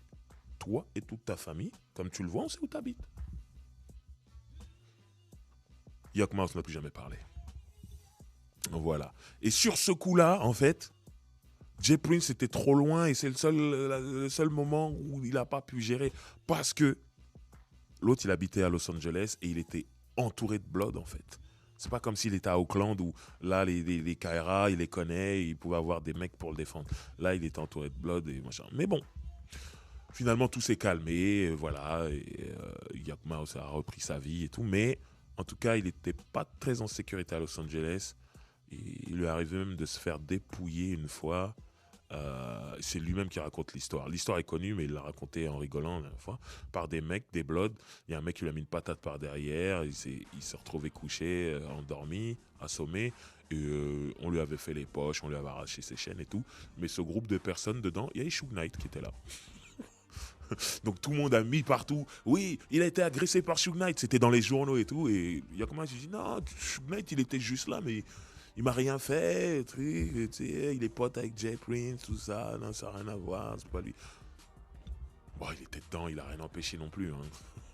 Donc voilà. Et voilà, c'est le problème de Yok. Pour moi, Yok, il aurait dû rester à Auckland, mais en même temps, Auckland, c'est tellement compliqué. Je pense que tu as des problèmes quand même, quoi qu'il arrive. Il y a tellement de morts là-bas.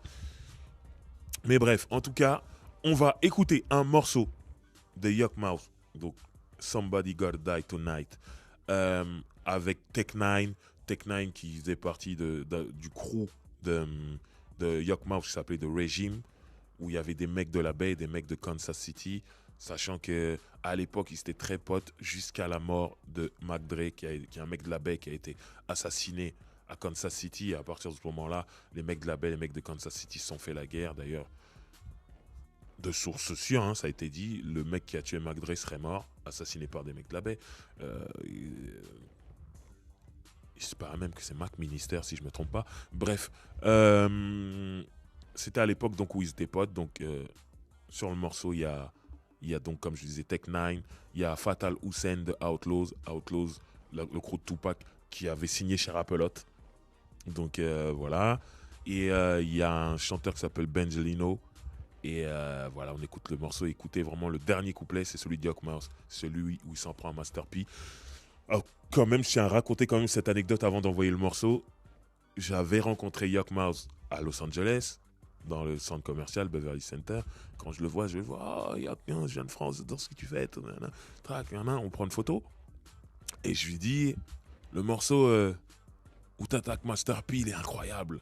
Et il rigole. Somebody gotta die tonight. Ah, il est fier de lui, tu vois. Je dis ouais. Et quand je me retourne, il est avec des potes. Je me retourne, je vois un de ses potes, il est habillé tout en No Limit Gear. C'est-à-dire la ligne de fringues de No Limit. Et là, je me dis, mais ils sont vraiment étranges. Qu'est-ce que c'est que ce délire? Je comprenais. En plus, j'adore No Limit. Hein. On a déjà fait un roulé avec Driver spécial No Limit. Mais leurs habits sont moches. Donc tu peux même pas te dire, ouais, mais c'est trop beau. Même si mon pote, il en a embrouillé avec eux, j'achète. C'est moche. C'est là, j'ai même pas voulu poser la question. J'ai dit, c'est bon. Et je me suis barré. Bon, après, on a discuté un peu. On a parlé de Tupac. Et là, qui disait, ouais, c'est Tupac, c'est un vrai. Sur son album All Eyes on Me, qui est multi-platine, qui a 10 millions aujourd'hui, même dépassé.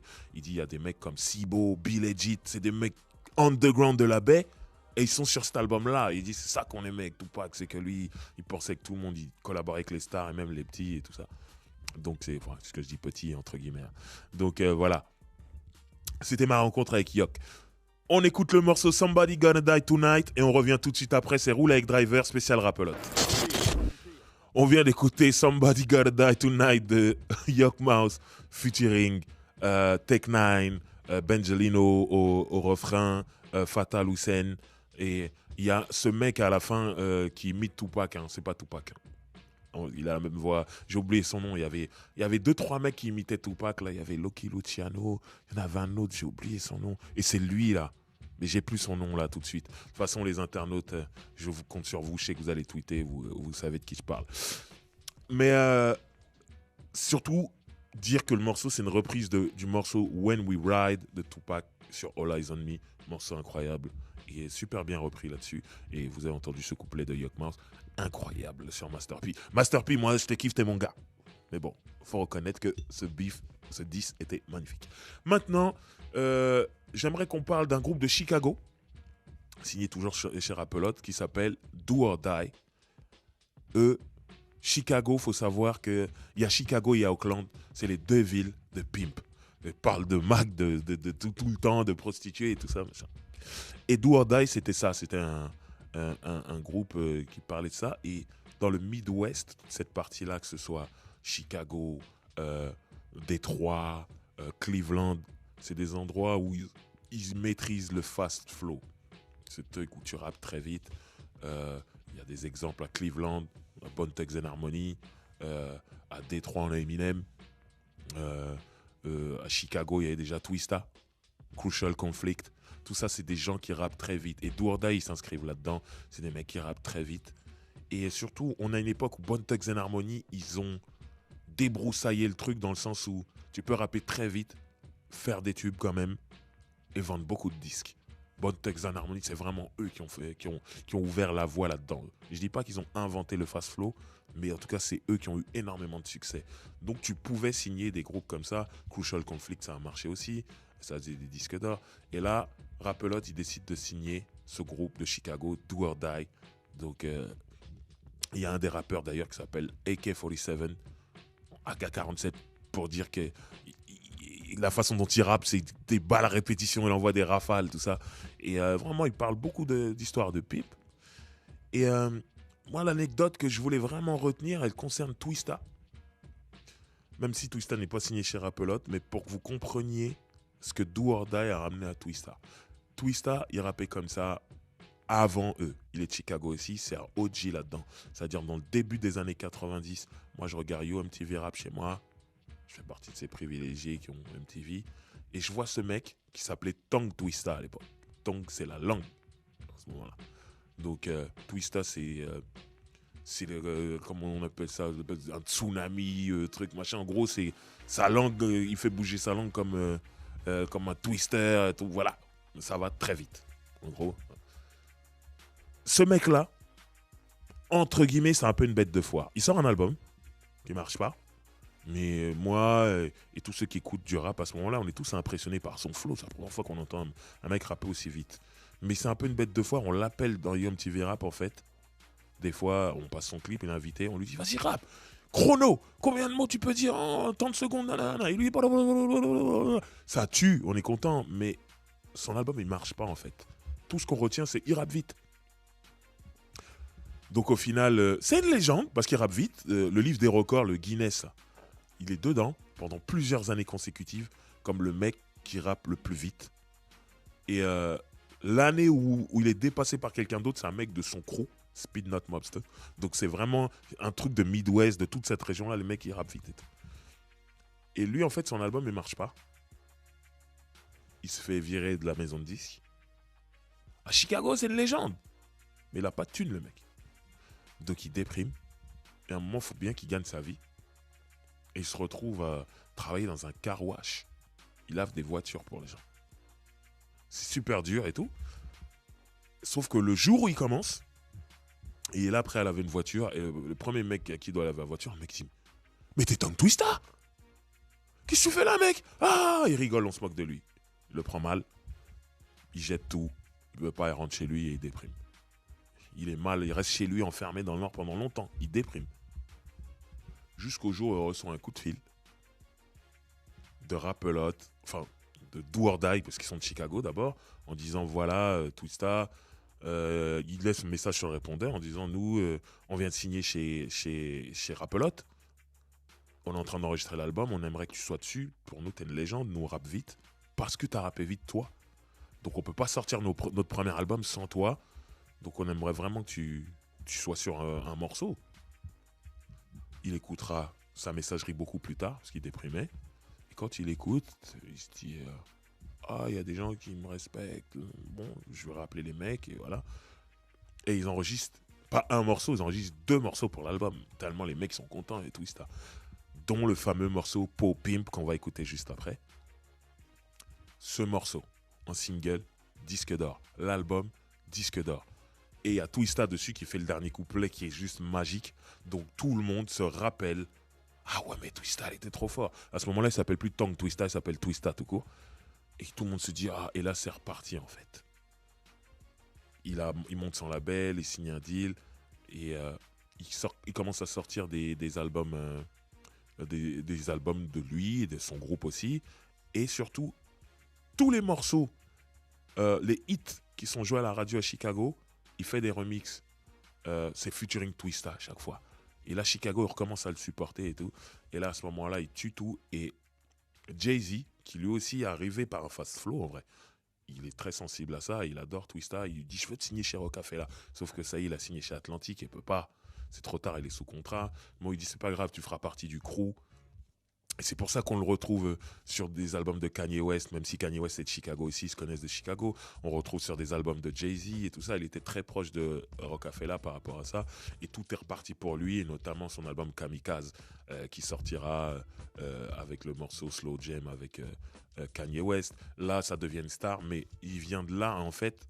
Si aujourd'hui, on se rappelle des albums de Twista, il a eu du succès et tout, c'est parce qu'un jour, il a posé sur Pop Pimp de Do or Die, sorti chez Rappelotte, et qui a fait disque d'or. C'est grâce à ce morceau qui a relancé la carrière de Twista. Donc je tenais à le dire. Et du coup, maintenant, on peut passer le morceau qui, pour moi, est une merveille. À chaque fois que j'écoute ça, à chaque fois que je regarde le clip, et encore une fois, un refrain magnifique de Johnny P. Johnny P, qui n'est plus là, rest in peace, mais qui était signé chez Rappelotte aussi. Donc voilà, on écoute ce morceau tout de suite, on revient, Roule avec Driver, spécial Rappelotte. Quel morceau! On vient d'écouter Do or Die avec Pop Pimp featuring Twista et Johnny P. Eh, ça, vous entendrez ça nulle part. C'est même pas la peine, ça. Roule avec Driver. On vous joue des morceaux classiques, mais des morceaux pointus. Bon, en parlant de choses pointues, c'est le moment des cônes. C'est le moment de parler du doobie, du joint. Devin the Dude. Quel artiste! Moi, je suis un grand fan. En fait, ce mec-là, je le découvre dans Scarface. Il monte un groupe, un super groupe qui s'appelle Face Mob à l'époque. Qui sortira chez Rappelotte. Et l'album est vraiment solide, vraiment cool. Et il y a Devin dedans. Mais à ce moment-là, il sort pas du lot pour moi. C'est plus tard quand Scarface sortira l'album de Diary, qui est un de ses albums classiques. Et il y a Scarface mérite un rôle avec Driver, clairement. Mais bon. Il y a un morceau avec Ice Cube qui s'appelle Niggas Don't Believe That Song. Il y a un titre, et entre parenthèses, c'est Don't Believe That Song. J'ai plus. The Hand of a Dead Body. Ça me revient. Devin the Dude fait le refrain. Déjà, quand je l'entends, je me dis, oh, lui peut devenir Ned Dogg du Sud. Incroyable. Il a une façon de chanter et tout, spécial. Et ce qui est marrant, c'est que on a Scarface et Ice Cube qui sont en train d'expliquer le gangsta rap, comment le gangsta rap est boycotté, comment on essaie de le censurer, alors qu'il parle de réalité, c'est pas juste gangsta rap, c'est du reality rap, et qu'eux, ils sont là pour dire des vraies choses, des vraies vérités que les autres ne veulent pas parler, ne veulent pas expliquer. Donc, en gros, c'est légitime ce qu'ils font. Et en fait, Devin the Dude, lui, fait le refrain. Ce qu'il dit dans le refrain, c'est un peu la voix qui est en face de Ice Cube et Scarface. En gros, il dit Niggas don't believe that song, the niggas wrong, gangsters don't live that long. En gros, il dit hey, écoutez pas cette chanson, ils disent que des conneries. Les gangsters ne vivent pas longtemps. Ce qui est vrai aussi. Donc, ça en est le refrain, mais j'aime bien l'ironie de. Les deux autres sont en train de te dire que c'est comme ça, c'est le gangsta rap et tout. Et l'autre, il dit les écoutez pas. Plus il a avec cette mélodie, cette nonchalance. Et quand on le voit dans le clip, il bouge comme un mec de LA et tout. Il a un truc spécial. Et surtout quand je le regarde, il a l'air totalement éclaté. Et je sais pas encore, je connais pas le personnage, mais il a l'air éclaté. Donc, je me dis à suivre de près. Et ensuite arrive son album, The Dude. Et quand je vois la pochette, alors j'ai rien écouté encore. Je vois la pochette, j'achète direct. Bon, il y a marqué Rappelotte derrière, ça joue. Mais la pochette, il est en train de lire le journal assis aux toilettes. Moi, quand j'ai vu ça, j'ai dit ok, toi c'est bon. J'avais rien écouté, hein. J'ai pris le CD tout de suite. J'ai dit c'est bon, toi c'est bon. Et quand j'écoute l'album, je suis agréablement surpris. C'est mieux que ce que j'attendais. Il y a un morceau qui s'appelle Sticky Green, qui est produit par Scarface, parce que Scarface est beatmaker aussi. Et c'est un truc qu'il ne met pas en avant, mais il est beatmaker. Le morceau tue. Et arrive tout de suite derrière ce morceau, qu'on va écouter juste après, Do What You Wanna Say, Do what you wanna do. Dans le refrain, il dit do what the fuck you wanna do. Say what you fucking wanna say. J'ai plus le titre exact là. Do what you wanna do. Do what you wanna do, voilà. Et quand j'entends ce morceau, ça devient mon morceau préféré du moment en fait. Et c'est à l'époque des cassettes en fait. J'ai ma chaîne IFI, j'ai mon Walkman cassette. Je suis tout le temps dans la voiture des gens parce que je conduis pas jusqu'à maintenant. Mais j'ai toujours des cassettes sur moi. Comme ça, quand je suis dans leur voiture, j'ai une cassette, on met du son. Et je me fais des compilations en fait de tout. Des meilleurs morceaux de mes CD, je fais des compilations comme ça. Beaucoup de gens faisaient ça à l'époque. Et en fait, je me mets ce morceau-là sur toutes mes cassettes en fait. Tellement je kiffe le morceau. Et on est en 98 je pense. Je suis nul dans les dates, mais ça je me rappelle parce que j'avais un morceau avec Boyz II Men à l'époque. Grand Boyz II Men, groupe légendaire de R&B à ce moment-là, ils sont au top de leur game. Et j'avais un morceau avec eux et en fait la maison de disques m'envoie aux États-Unis pour aller faire de la promo avec eux, qu'on fasse des interviews ensemble et tout. Et c'est ma première fois aux États-Unis du coup. Bon, c'était ouf. Quand je vois le douanier, il me dit vous venez ici pourquoi? Je dis ouais, je dois voir Boyz II Men. Il me dit bon, cesse de te foutre de ma gueule, sinon je te mets en prison. Tu viens ici pourquoi? Et le meuf de la maison de disques qui me dit vacances. Je dis vacation, I'm on holidays. Ok, tu vois, c'est mieux que quand tu te fous de ma gueule. Sauf que j'avais vraiment rendez-vous avec Boyz II Men. Mais bon, il rigolait pas le mec, je voulais pas me retrouver en prison bêtement. Et je devais aller à Jackson, Mississippi, parce qu'ils avaient une date de concert là-bas. Je devais les rejoindre Boyz II Men là-bas. Et c'est au retour, quand je dois rentrer en France, on fait escale à Dallas, Texas, comme Houston, Texas. Et on a, 6 heures à tuer en fait, entre le moment où on arrive à Dallas et le vol pour Paris. Donc je suis avec des gens de la maison de disques qui louent une voiture et qui me disent on va se promener dans Dallas. Et moi je suis toujours mon truc habituel dès que je suis dans une voiture. J'ai une cassette. Et à ce moment-là je mets ma cassette où il y avait plein de choses et ça arrive au morceau Do What You Wanna Do de Devin the Dude. J'ai eu une révélation. Déjà, je sais plus, on devait être au mois de février ou je sais pas quoi, un truc comme ça. C'était censé être l'hiver et tout. Comment il faisait beau là-bas à Dallas? Il faisait beau, il faisait chaud et du soleil et tout. On a joué ce morceau. Les gens de la maison de disques qui étaient avec moi, c'est pas des fans de rap, ils écoutent pas de rap. Et je voyais, ils étaient tous là, ils bougeaient la tête, ils étaient heureux, ils regardaient partout. La musique de Devin se mariait tellement. C'est là que je me dis, le mec il vient du Texas, on est dans le Texas. C'est une autre façon d'écouter la musique, une autre façon de la faire. C'est là que je comprenais tout. À savoir que juste avant, j'étais à Jackson, Mississippi, et tout le monde écoutait No Limit. C'était No Limit qui était à la mode à ce moment-là. Moi, en arrivant, j'aimais pas No Limit. En partant de là-bas, j'ai tout acheté parce que j'ai compris. T'avais la musique avec l'environnement et je comprenais le truc. Et surtout les voitures avec les gros caissons de basse, tout ça, ça changeait tout aussi. Mais là, quand on a mis Devin the Dude, qui est de Houston, Texas, alors qu'on était à Dallas, Texas, j'ai compris toute sa musique. Je me suis dit, waouh. Et détendu. Et moi, je suis pas un fumeur. J'ai jamais fumé un joint de ma vie. Mais j'avais tellement l'impression de planer. J'avais tellement l'impression d'être défoncé. Et il y a tout ça dans sa musique. Et lui, c'est un mec qui parle énormément de bœufs et de sexe. C'est ça, ces deux trucs. Et donc voilà. Et c'est ce qui fait que chez Rap-A-Lot, déjà, j'ai lu sur Internet que c'était le mec qui avait le contrat le plus long de Rap-A-Lot. Un truc genre 18 ans, je sais pas. J'ai pas compris. Déjà, ça, c'est fou. Et surtout, c'est que plus ses albums sortaient, plus je comprenais sa musique. Et plus je me disais, ce mec-là, il mérite d'être plus connu que ça. Et celui qui lui a donné cette plateforme pour être plus connu, c'est Dr. Dre. C'est marrant, on entend Dr. Dre derrière. Sur le même album, 2001, Chronique 2001, comme vous voulez, il y a le morceau qui s'appelle Fuck You, avec Snoop. Il y a Devin aussi qui est là. Devin fait le refrain, il a un couplet. Et ce morceau est juste magnifique. Et là, à ce moment-là, les gens le découvrent. Dr. Dre l'emmène sur la tournée Up in Smoke pour faire un morceau qui s'appelle Bust on Ya, qui veut dire j'éjacule sur toi. et c'est un morceau où c'est une balade en fait. Il raconte que des trucs sexuels qui durent 1 minute, qui est sur son premier album de Dude. Et juste derrière, ils enchaînent le morceau Fuck You. Si vous avez le DVD de Up in Smoke, vous l'avez vu et tout. Et à ce moment-là, il fait toute la tournée. Là, tout devient plus gros pour lui. Il est toujours chez Rap-A-Lot. Mais l'album qui suit derrière Up in Smoke, il y a une prod de Dr. Dre. Il y a même une prod de DJ Premier. Tout ça, tout devient plus... Ça y est, les gens, on le connaît. Grâce à Dr. Dre qui l'a mis en lumière et tout. Et ça fait plaisir. J'étais vraiment content. Voilà, c'est un mec qui fait beaucoup de concerts. Malheureusement, qui n'est jamais venu en France, mais qui est souvent en Allemagne. Le bédo doit être meilleur, je ne sais pas. Mais je ne sais pas, mais en tout cas, après, il n'est pas super connu en France, malheureusement.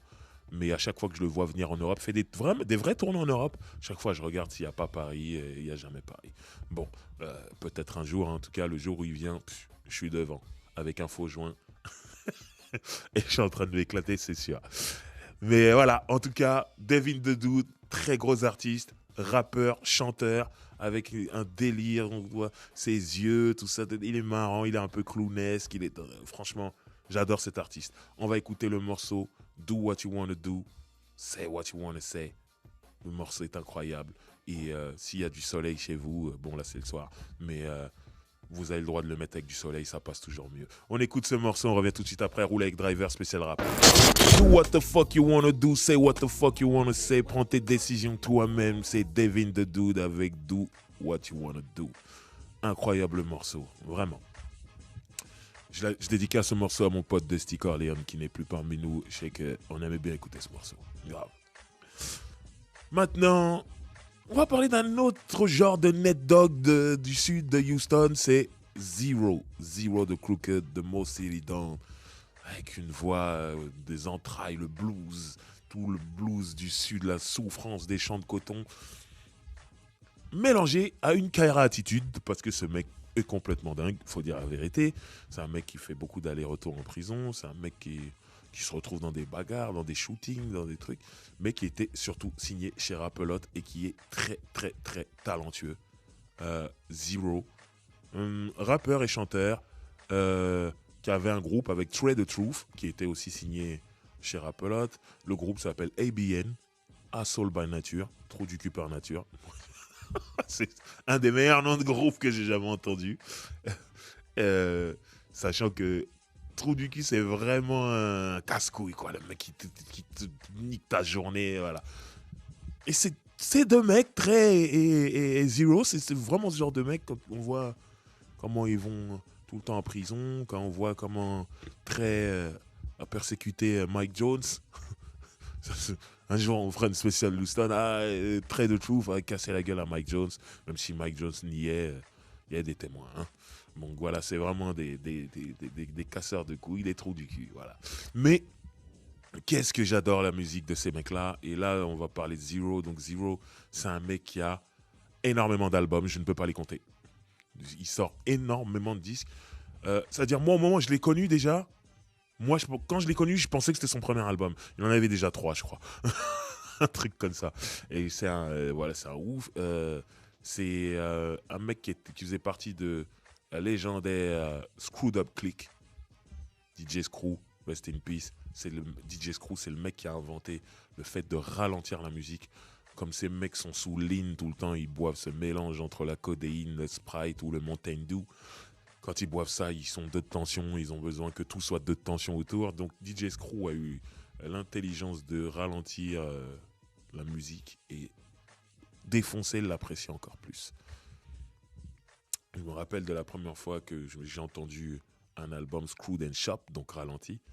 J'étais allé à Paris, acheter des disques et j'ai acheté un disque de 8Ball et MJG qui sont de Memphis, Tennessee. Un groupe que j'adore, et je rentre chez moi, j'écoute, tout est au ralenti. J'ai ramené le disque au magasin, il y a un problème, tout est au ralenti et tout. Et le mec, il ouvre un autre CD, il se rend compte que c'est au ralenti. Ils ont tout enlevé des bacs, ils ont tout renvoyé. En pensant que c'était une erreur au gravage de CD ou truc machin.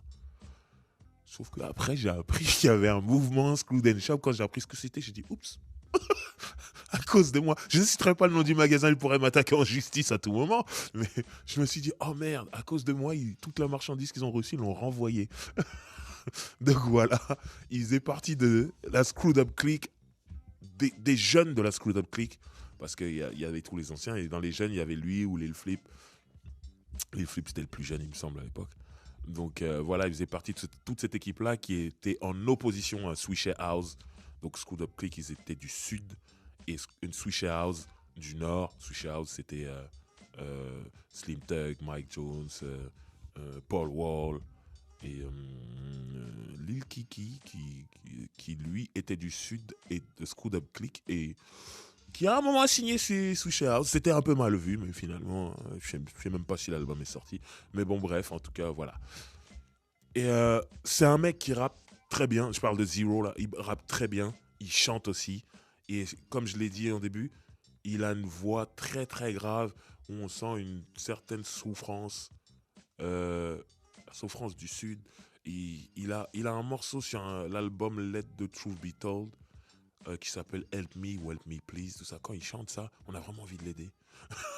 Help Me Please, aidez-moi s'il vous plaît. Il parle de ses démons. Et, mais avec une telle intensité dans sa voix. Et je trouve que c'est ça qui fait que il y a de la magie. C'est pas juste un mec qui fait du gangster rap.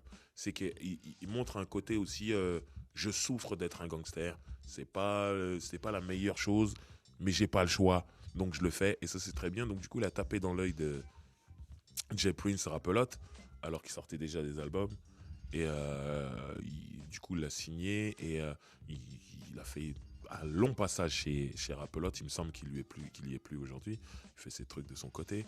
Et à un moment où Lil Flip était en guerre avec T.I., T.I. s'était autoproclamé The King of South. Et Lil Flip a fait un album avec Zero, qui est sorti chez Rap-A-Lot, qui n'était pas terrible, je dois te dire la vérité, qui s'appelait King of South. T.I. n'a rien dit. Bon, après T.I., il était au-dessus, il vendait, grave. Donc, vu que les chiffres de cet album en commun n'avaient pas cartonné, il pouvait se dire, bon, je m'en fous. Mais quand même, c'est pour vous dire que Zero, c'était pas un rigolo. C'est pas quelqu'un avec qui on se frottait comme ça, parce qu'il était prêt à aller très loin. Les mecs qui font des allers-retours en prison tout le temps, c'est dur d'être en embrouille avec ces gens-là. Mais voilà, en tout cas, Zero, tout ça pour dire, la street credibility, il l'a. Le talent, il l'a.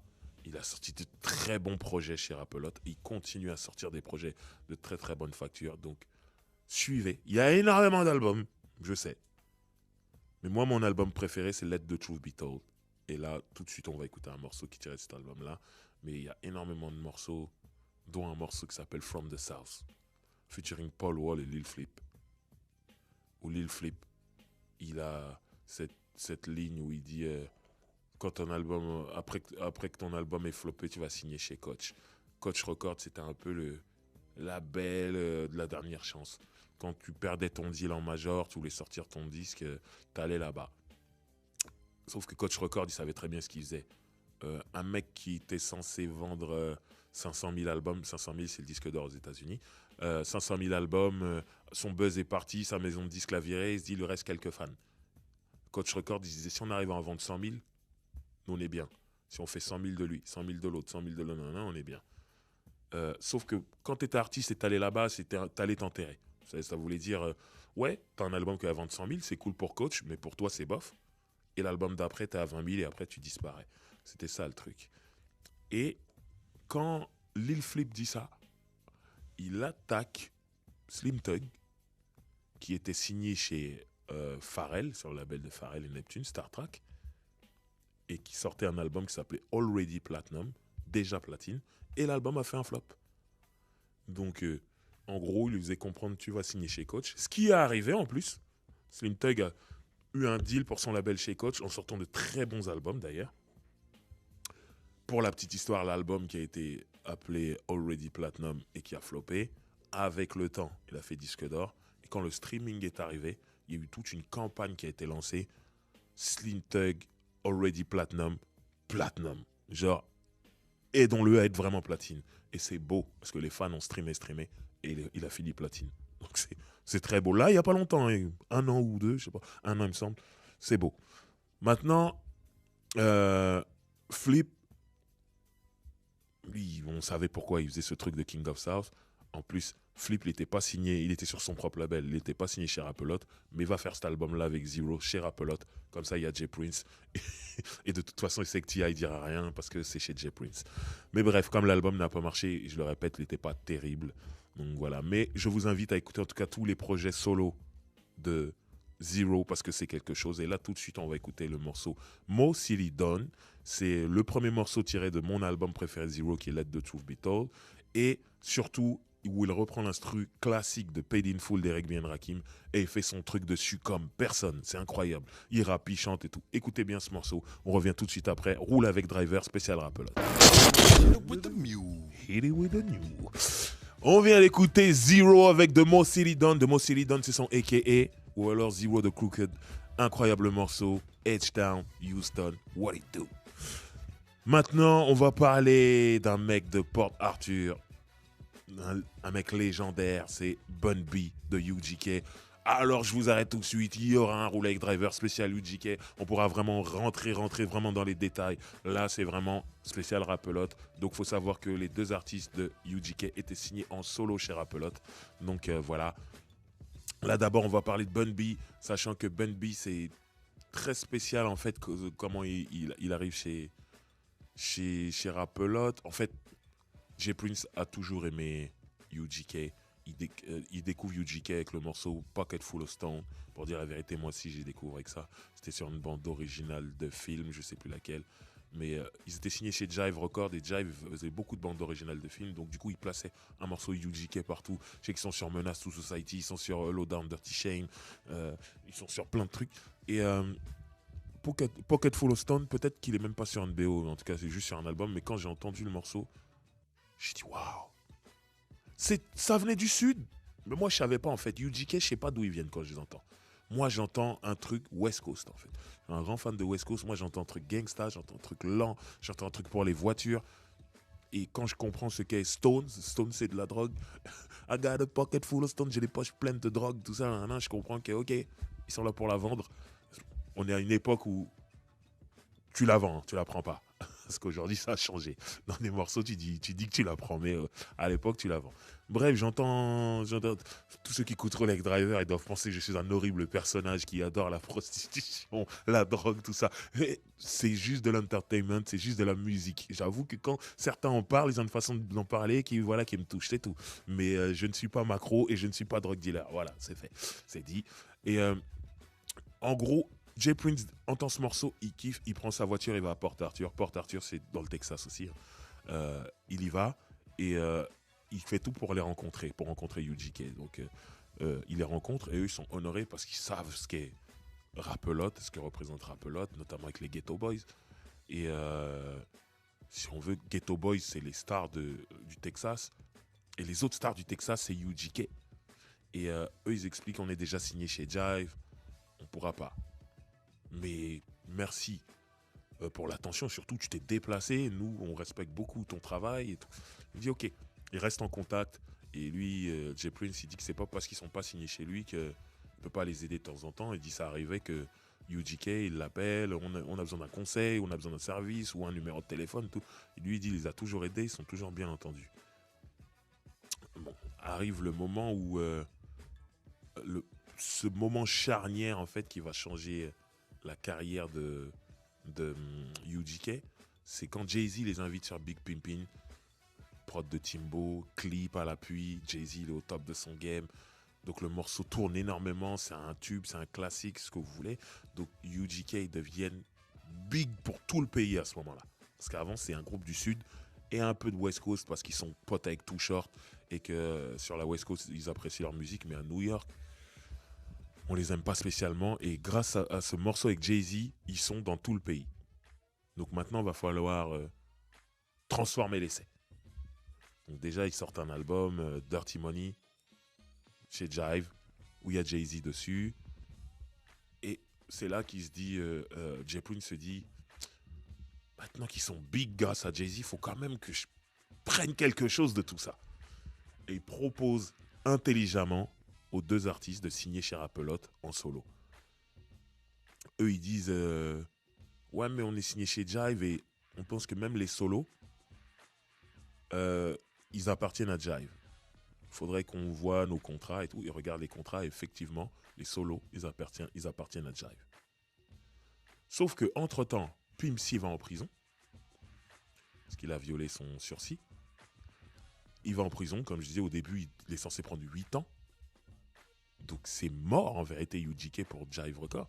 Donc en gros, Bun B, lui, il doit continuer à vivre, il doit gagner de l'argent, donc il veut faire un solo. Donc il dit à Jive, je veux faire un album solo en attendant Pimp C. Et eux, ils disent, nous, c'est UGK. Il n'y a que ça qui peut marcher. Toi, tout seul, tu ne marcheras pas. En plus, on ne va pas se mentir, sur le morceau Big Pimpin' de Jay-Z, le couplet de Pimp C, il est vraiment préféré à celui de Bun B. Pimp C devient une star dans la tête de beaucoup de gens et à ce moment-là. Et là, ils ont Bun B, ils n'ont pas Pimp C. Donc eux lui disent, non, ça ne nous intéresse pas ton solo. On attend UGK à la rigueur, mais toi en solo, ça ne nous intéresse pas. Et là, à ce moment-là, il dit, je peux aller le faire ailleurs? Oui, tu peux. Il va voir Jay Prince. Jay Prince lui dit direct, tout de suite, c'est bon. Et il dit, tu penses que je peux avoir Pimp C avec? Il dit, ouais, je pense aussi. Du coup, ils vont voir Pimp C en prison. Pimp C, donc, il a une conversation avec Jive en disant, je veux faire un album solo. Ils lui disent la même chose. Non, nous, ça ne nous intéresse pas. Nous, on veut UGK. Il dit, ok, je peux le faire ailleurs? Oui.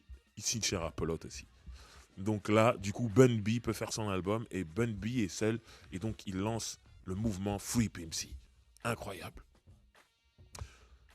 Tous ceux qui l'invitent, parce que c'est un OG dans le sud, il est respecté, Bun B, tout le monde respecte UGK.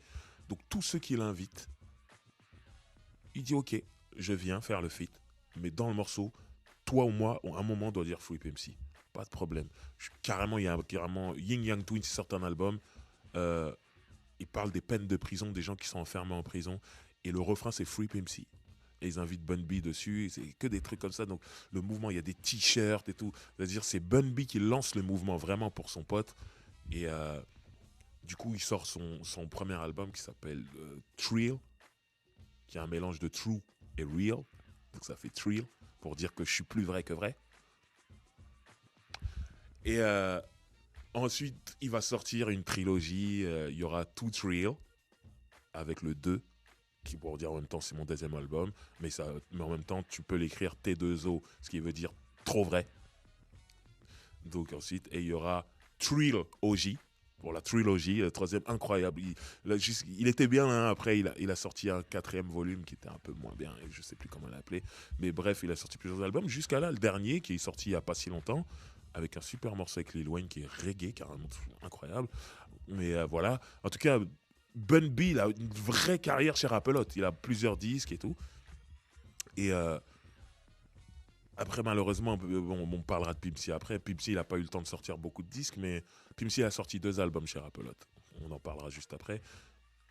Mais pour moi, les albums de Bun B sont meilleurs que ceux de Pimp C, sachant que Pimp C, pour moi, est un meilleur rappeur, meilleur artiste que Bun B.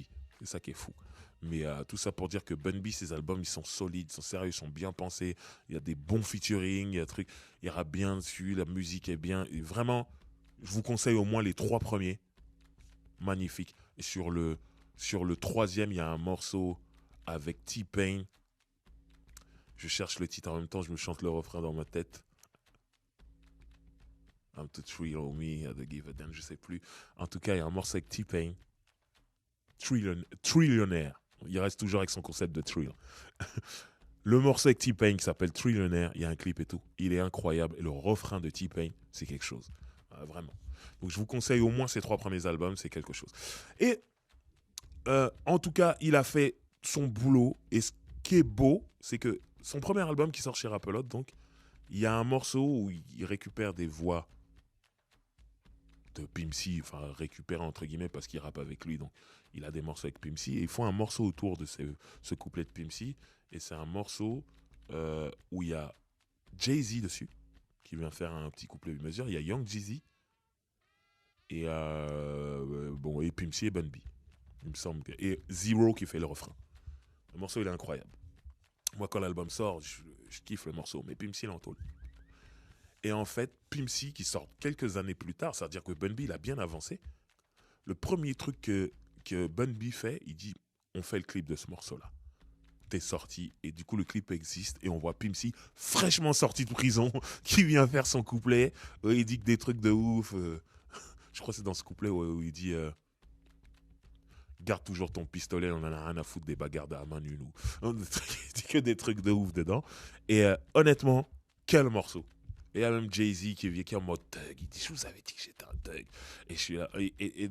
C'est marrant quand même, Jay-Z, parce que Jay-Z, c'est un mec de rue, mais qui fait attention à son image aujourd'hui parce qu'il est monté très haut dans l'échiquier et tout. Et le refrain, en fait, c'est Zero qui dit, en gros, de la bonne liqueur, de la bonne weed et du bon genre.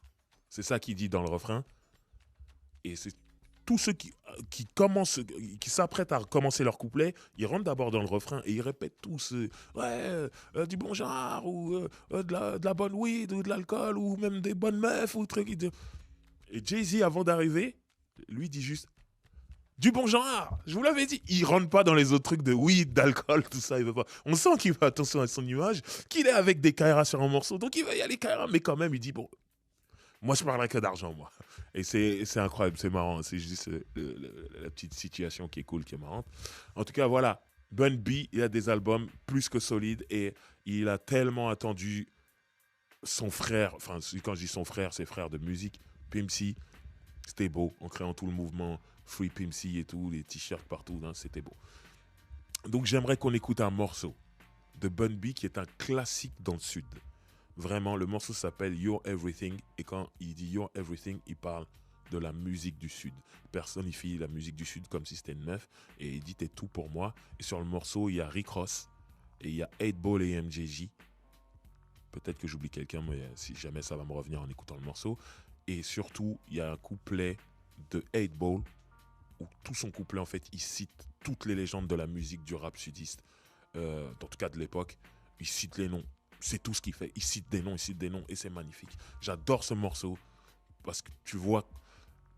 Moi, j'adore le Sud parce qu'ils ont trop été mis de côté pendant longtemps et là, c'est même plus leur heure. C'est leur décennie, double décennie, ça fait longtemps qu'ils contrôlent ce jeu. Et ils ont trop souffert avant. Et j'aime bien ce truc de, vous nous calculez pas, on va s'organiser nous-mêmes. Et il y a une vraie solidarité qui s'est créée. Et ce morceau, c'en est la preuve. Écoutez ce morceau, il est dingue avec un sample de Joe Desi en plus. Et Joe Desi, c'est un groupe de R&B du Sud. Tout va bien. On écoute You Everything de Bun B avec toute la clique et on revient tout de suite après. C'est Roule avec Driver, spécial rap.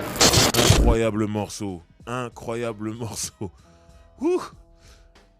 Je vous parlais de quelqu'un que j'avais oublié, c'était David Banner. Donc c'est Bun B featuring David Banner, 8Ball, MJG, Rick Ross. Le morceau s'appelle You Everything et on entend un sample de Joe Desi. On les entend chanter pour de vrai, hein, mais c'est la cappella en fait. Mais c'est pas un featuring, c'est vraiment un sample. Et c'est magique. Vraiment, à chaque fois que j'écoute ce morceau, je suis content. Maintenant, on va parler du partenaire de Bun B, qui est Pimp C. Alors, Pimp C... c'est tout un personnage, comme je vous l'ai dit. On fera une spéciale UGK où je pourrais rentrer dans les détails. Tout ce que je peux vous dire, c'est que c'est un mec qui avait une grande gueule, dans le bien comme dans le mal. On va commencer par le mal. Quand il est sorti, il est passé à la radio et il a donné une interview où il a insulté plein de rappeurs du Sud. Il était là... en train d'expliquer que la majorité des rappeurs, c'était des bouffons. Ils marchaient avec des gardes du corps. Il disait le seul mec que je connais dans le Sud qui marche sans garde du corps, c'est Slim Thug. Tous les autres ont des gardes du corps. Donc, mais ils font des disques où ils disent qu'ils sont gangsters, alors qu'en vérité, c'est des bouffons. Il commençait à parler de drogue. Il dit il y a plein de mecs qui disent qu'ils vendent de la drogue. Et là, il commençait à pointer du doigt Rick Ross. Il disait machin, mais il n'a pas les bonnes références quand il parle de poids et de prix. Il commençait à donner des vrais prix par rapport au poids, tout ça. Il dit la vérité, c'est ça, c'est pas ça. Machin. À un moment, il a dit et puis les rappeurs d'Atlanta, qu'ils arrêtent de faire comme si c'était des mecs du Sud. Ils sont de la East Coast, c'est pas le Sud. Alors qu'en vérité, aux États-Unis, il y a une ligne de démarcation qui fait que même certains États qu'on peut, nous, en tant que Français, dire c'est l'Est, à partir du moment où ils sont sous cette ligne de démarcation, c'est le Sud. Et Atlanta en fait partie. Donc lui, il disait oui, mais regardez notre fuseau horaire à nous dans le Texas, c'est pas le même que celui d'Atlanta. Donc c'est pas le sud, nous on est le sud. Donc il s'est mis à dos tout Atlanta dans cette interview. Et voilà. Vraiment, il avait un côté où il parlait après certaines personnes l'ont défendu en disant non, il était défoncé, faut pas écouter tout ce qu'il dit et tout.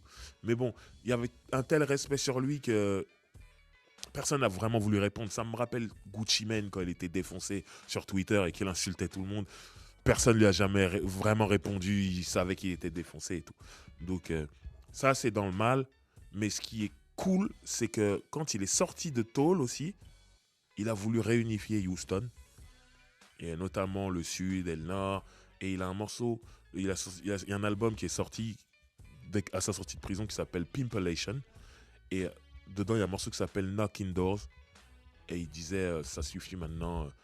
Quand j'étais en tôle, j'entendais toutes les embrouilles qu'il y avait à Houston, entre tel rappeur, faites la paix. Et tout ça, machin. Et il cite les noms des mecs. Faites la paix. Si vous n'y arrivez pas, venez me voir. Moi, il se plaçait en Jay Prince, en fait. Je vais faire le médiateur et Houston, on va être unis, on va faire les trucs. Et ça, c'était cool, par contre. J'ai bien aimé ça. Et comme je vous l'ai dit tout à l'heure, il se retrouve en tôle. La police essaie d'avoir des informations par rapport à lui concernant Jay Prince, pour faire tomber Jay Prince, qui ne donne pas. Il sort. Il a un ventre énorme. Vraiment. C'est quelqu'un qui a toujours été bien portant, mais là, c'est vraiment le même genre de ventre que Gucci Mane avait. C'est le ventre lié à la ligne. Après, moi, j'ai lu le bouquin de Gucci Mane longtemps après la mort de Pimp C. En lisant le bouquin de Gucci Mane, on en parlait dans la spéciale Trap il y a quelques semaines. Il y a un médecin qui dit à Gucci Mane, des gens qui se droguent, il y en a plein. Mais tout est une question, est-ce que cette drogue te va ou pas? Et c'est ce qui fait que tu vas mourir tôt ou pas. Et toi, tout ce qui est lean, ça te va pas. Et c'est ce qui fait que ton ventre devient énorme comme ça. Et au final, maintenant que je vois quel ventre avait Pimp C en sortant, il était là-dedans. Et malheureusement, il en est mort. Et ce qui est fou, je l'ai raconté plusieurs fois dans la sauce, c'est que j'étais à LA en même temps que lui quand il est mort. Et il y avait un concert de Too Short au House of Blues. J'adore Too Short. Je vais voir ce concert. Et en plein milieu du concert, il dit « Faites du bruit pour mon pote Pimp C ». Et là, je vois Pimp C qui arrive comme ça. Fourrure noire, casquette sur le côté noir, lunettes de soleil, tout. Et un ventre énorme. Mais moi, déjà, je connaissais pas les méfaits de la ligne par rapport à ton ventre et tout. Et j'étais surtout content de voir Pimp C. Je suis venu voir Too Short, moi. Et je vois Pimp C en plus, même s'il a pas rappé. Hein. Il est venu comme ça, il faisait des gestes de pimp. Pop son col, and I smoke some bitch. Et il était là comme ça. Ah, moi, j'étais très content. J'étais en train de crier. Ah, Pimp C et tout. Et voilà. Et le lendemain, je prends l'avion pour rentrer chez moi, en France. Quand je rentre en France, je vois mon frère. Il me dit, ah, t'as vu Pimp C, il est mort. Je dis, mais c'est impossible, je l'ai vu hier, Pimp C. Il dit, oh, bah, le temps que tu prennes l'avion, il est mort. Je suis sur Internet et effectivement, il est mort au début. Ils disent qu'il est mort dans son sommeil. L'autopsie dira plus tard qu'il a fait de l'apnée dans son sommeil, longue apnée, et c'était dû à la ligne. Et c'est là où les mecs qui prennent ça, franchement, faut tempérer ou même arrêter. Moi, je vous dirais même d'arrêter. DJ Screw, il est mort de ça. Maintenant, on rajoute Pimp C. Il me semble que... Comment il s'appelle, ce chanteur de Houston aussi j'ai plus son nom. Qui est sur le premier album de Mike Jones. J'ai plus son nom, ça me reviendra. Qui est mort de ça aussi. Donc, on meurt vraiment de ça. Là, j'ai vu l'interview de Future qui disait qu'il arrêtait. Et c'est cool, c'est bien. Comme ça, on va garder Future pour le futur. Oh, elle était facile celle-là.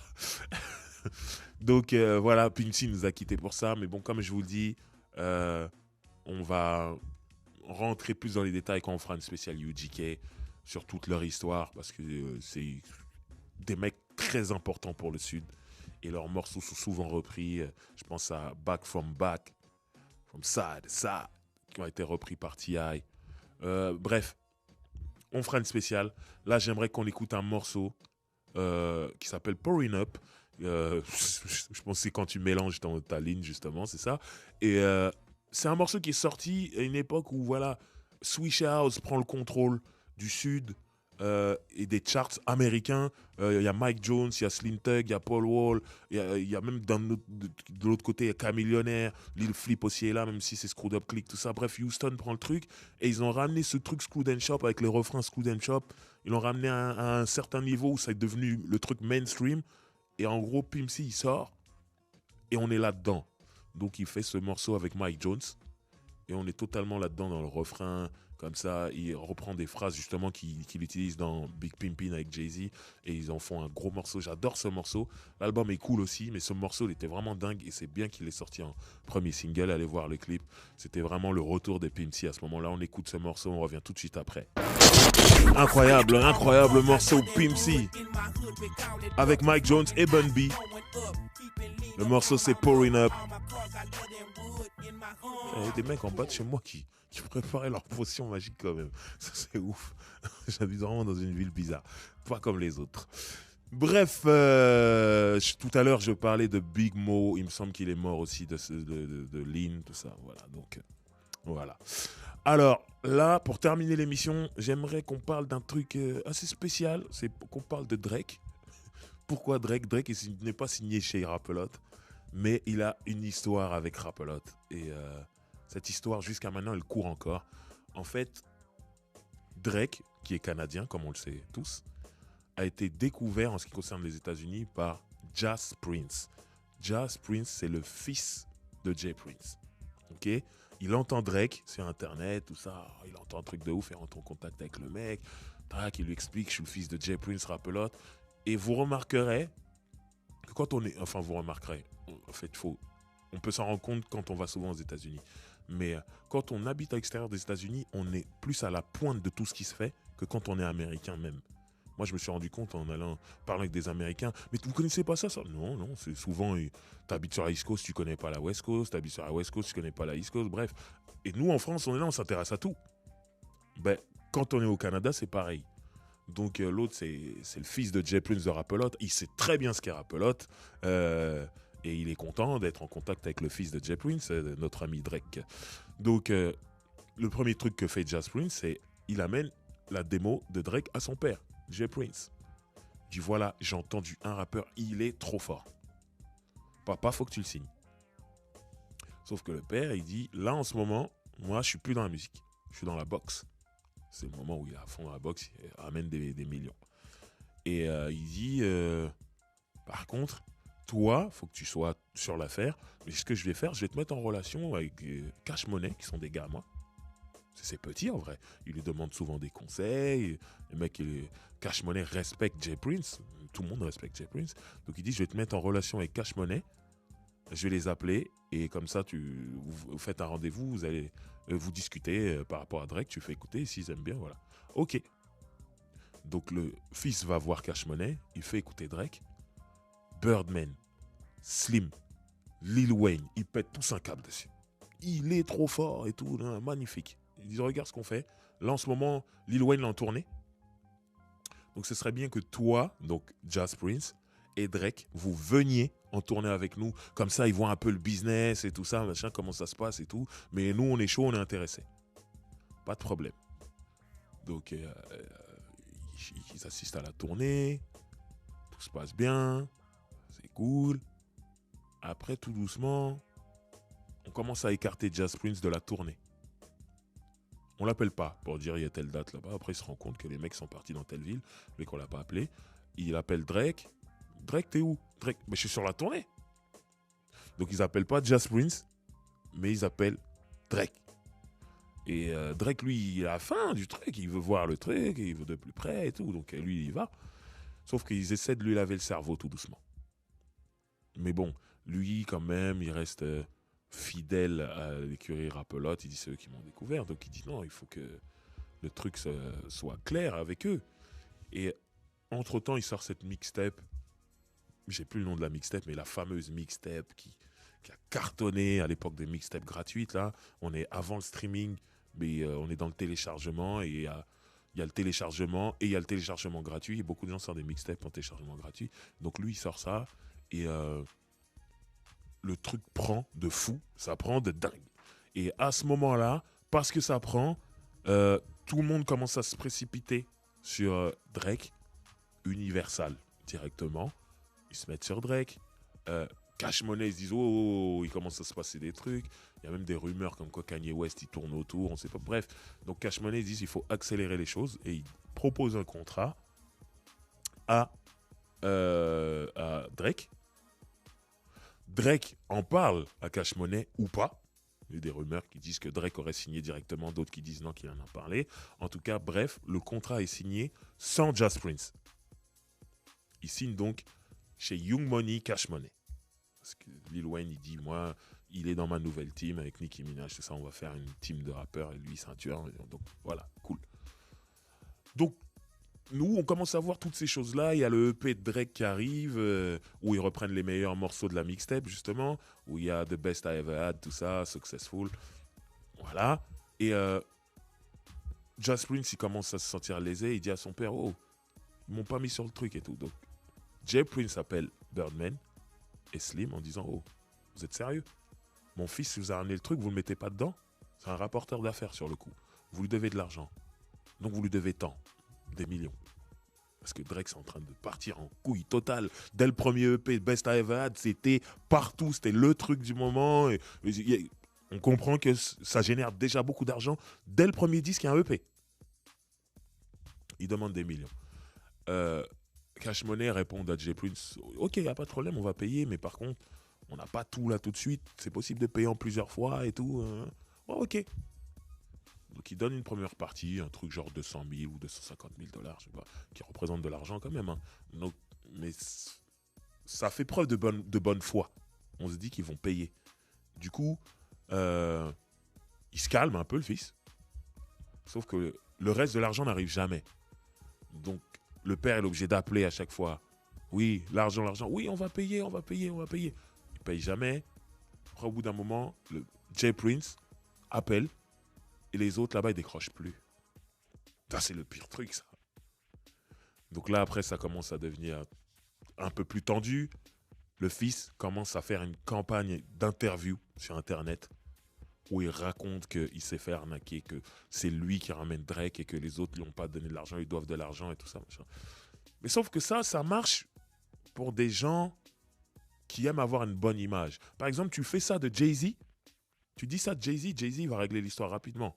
Jay-Z, c'est pas quelqu'un qui aime que son image elle soit tachée, surtout quand il s'agit d'argent. Sauf que Cash Money, ils sont coutumiers du fait. Ils ont l'habitude de ne pas payer les gens. Ils en ont rien à foutre que tu dises qu'ils payent pas, qu'ils en ont à foutre. Du coup, ils payent vraiment pas. Et là, à l'heure où je vous parle, l'histoire, elle est toujours en cours. Il y a toujours un froid entre Jay Prince, Rappelotte, et les frères Williams, Birdman et Slim, pour Cash Money. Tout ça par rapport à Drake. Et aujourd'hui, d'après les dires de Lil Wayne, Drake maintenant est signé en direct chez Young Money qui n'est plus attaché à Cash Money et tout. Je pense que chez Rappelotte, ils doivent bien rire. Mais quand même, il y a toute une partie de l'argent qui n'a pas été versée au fils. Et ce qui fait qu'il y a toujours un froid entre ces deux labels aujourd'hui. C'est complètement dingue. En tout cas, lui, Drake, en ce qui le concerne, il est toujours bien avec Rappelotte. Peut-être moins bien avec Birdman, on le voit jamais avec Birdman, on va pas se mentir, ces dernières années, on l'a jamais vu, on l'a rarement vu avec lui, mais il fait pas de vagues parce qu'il sait que des deux côtés, il y a des gangsters partout, et que Aubrey n'en est pas un, n'est pas un gangster, hein. Et je trouve que comment il gère la situation entre les deux labels, honnêtement, c'est intelligent. Il se mouille pas, il clame pas, il crie pas pour quelqu'un d'autre, et ce qui est bien, c'est que Jay Prince lui demande pas de cracher sur Cash Money par rapport à cette histoire. Ils essaient de régler ça, leur histoire entre gangsters. Et voilà, et je trouve que sur ce coup, Drake, il est bien placé et que c'est assez propre, en fait, comment c'est géré. Voilà, mais tout ça pour vous dire que du coup, quand Bun B appelle Drake, Drake vient au courant, par respect. Rappelotte, UGK, tout ça. Et on voit un peu tout l'attachement qu'il a au sud des États-Unis. Memphis, il me semble que son père est de là-bas, où il y vit, je ne sais plus. Houston, bien sûr. Atlanta, Miami, parce que Cash Money a déménagé là-bas. La Nouvelle-Orléans, là, les derniers clips. Pas Kiki, l'autre morceau juste avant. Le gros single du dernier album de Drake. God's Plan? Non, God's Plan, c'est celui où il distribue l'argent. Il y a l'autre où il y a le sample de Lauryn Hill, là. J'ai plus le titre. In your feelings, in my feelings. Ouais, Un truc comme ça. je sais plus. Mais en tout cas, il reprend des codes de. Ah, moi que ce soit le truc Kiki. Hein. Je sais plus, je mélange tous ces clips-là, mais il reprend les codes, le bounce, qui est la musique et la danse qui va avec, de la Nouvelle-Orléans. Et il a un gros attachement au Sud parce que finalement, c'est le Sud qu'il a reçu et qui l'a aidé à exploser, tout simplement. Hein. Donc voilà. En tout cas, on va terminer l'émission en écoutant un morceau de Bun B featuring Drake. Le morceau s'appelle Pull It Down. C'est tiré du 2e ou 3e album de Bun B, 2e il me semble. Et voilà, c'était Roule avec Driver, spécial rapelote, on me l'a tellement demandé, c'est chose faite. Et ne faites pas n'importe quoi si vous croisez Jay Prince, vous pourriez avoir des problèmes. Voilà, on se dit à la semaine prochaine.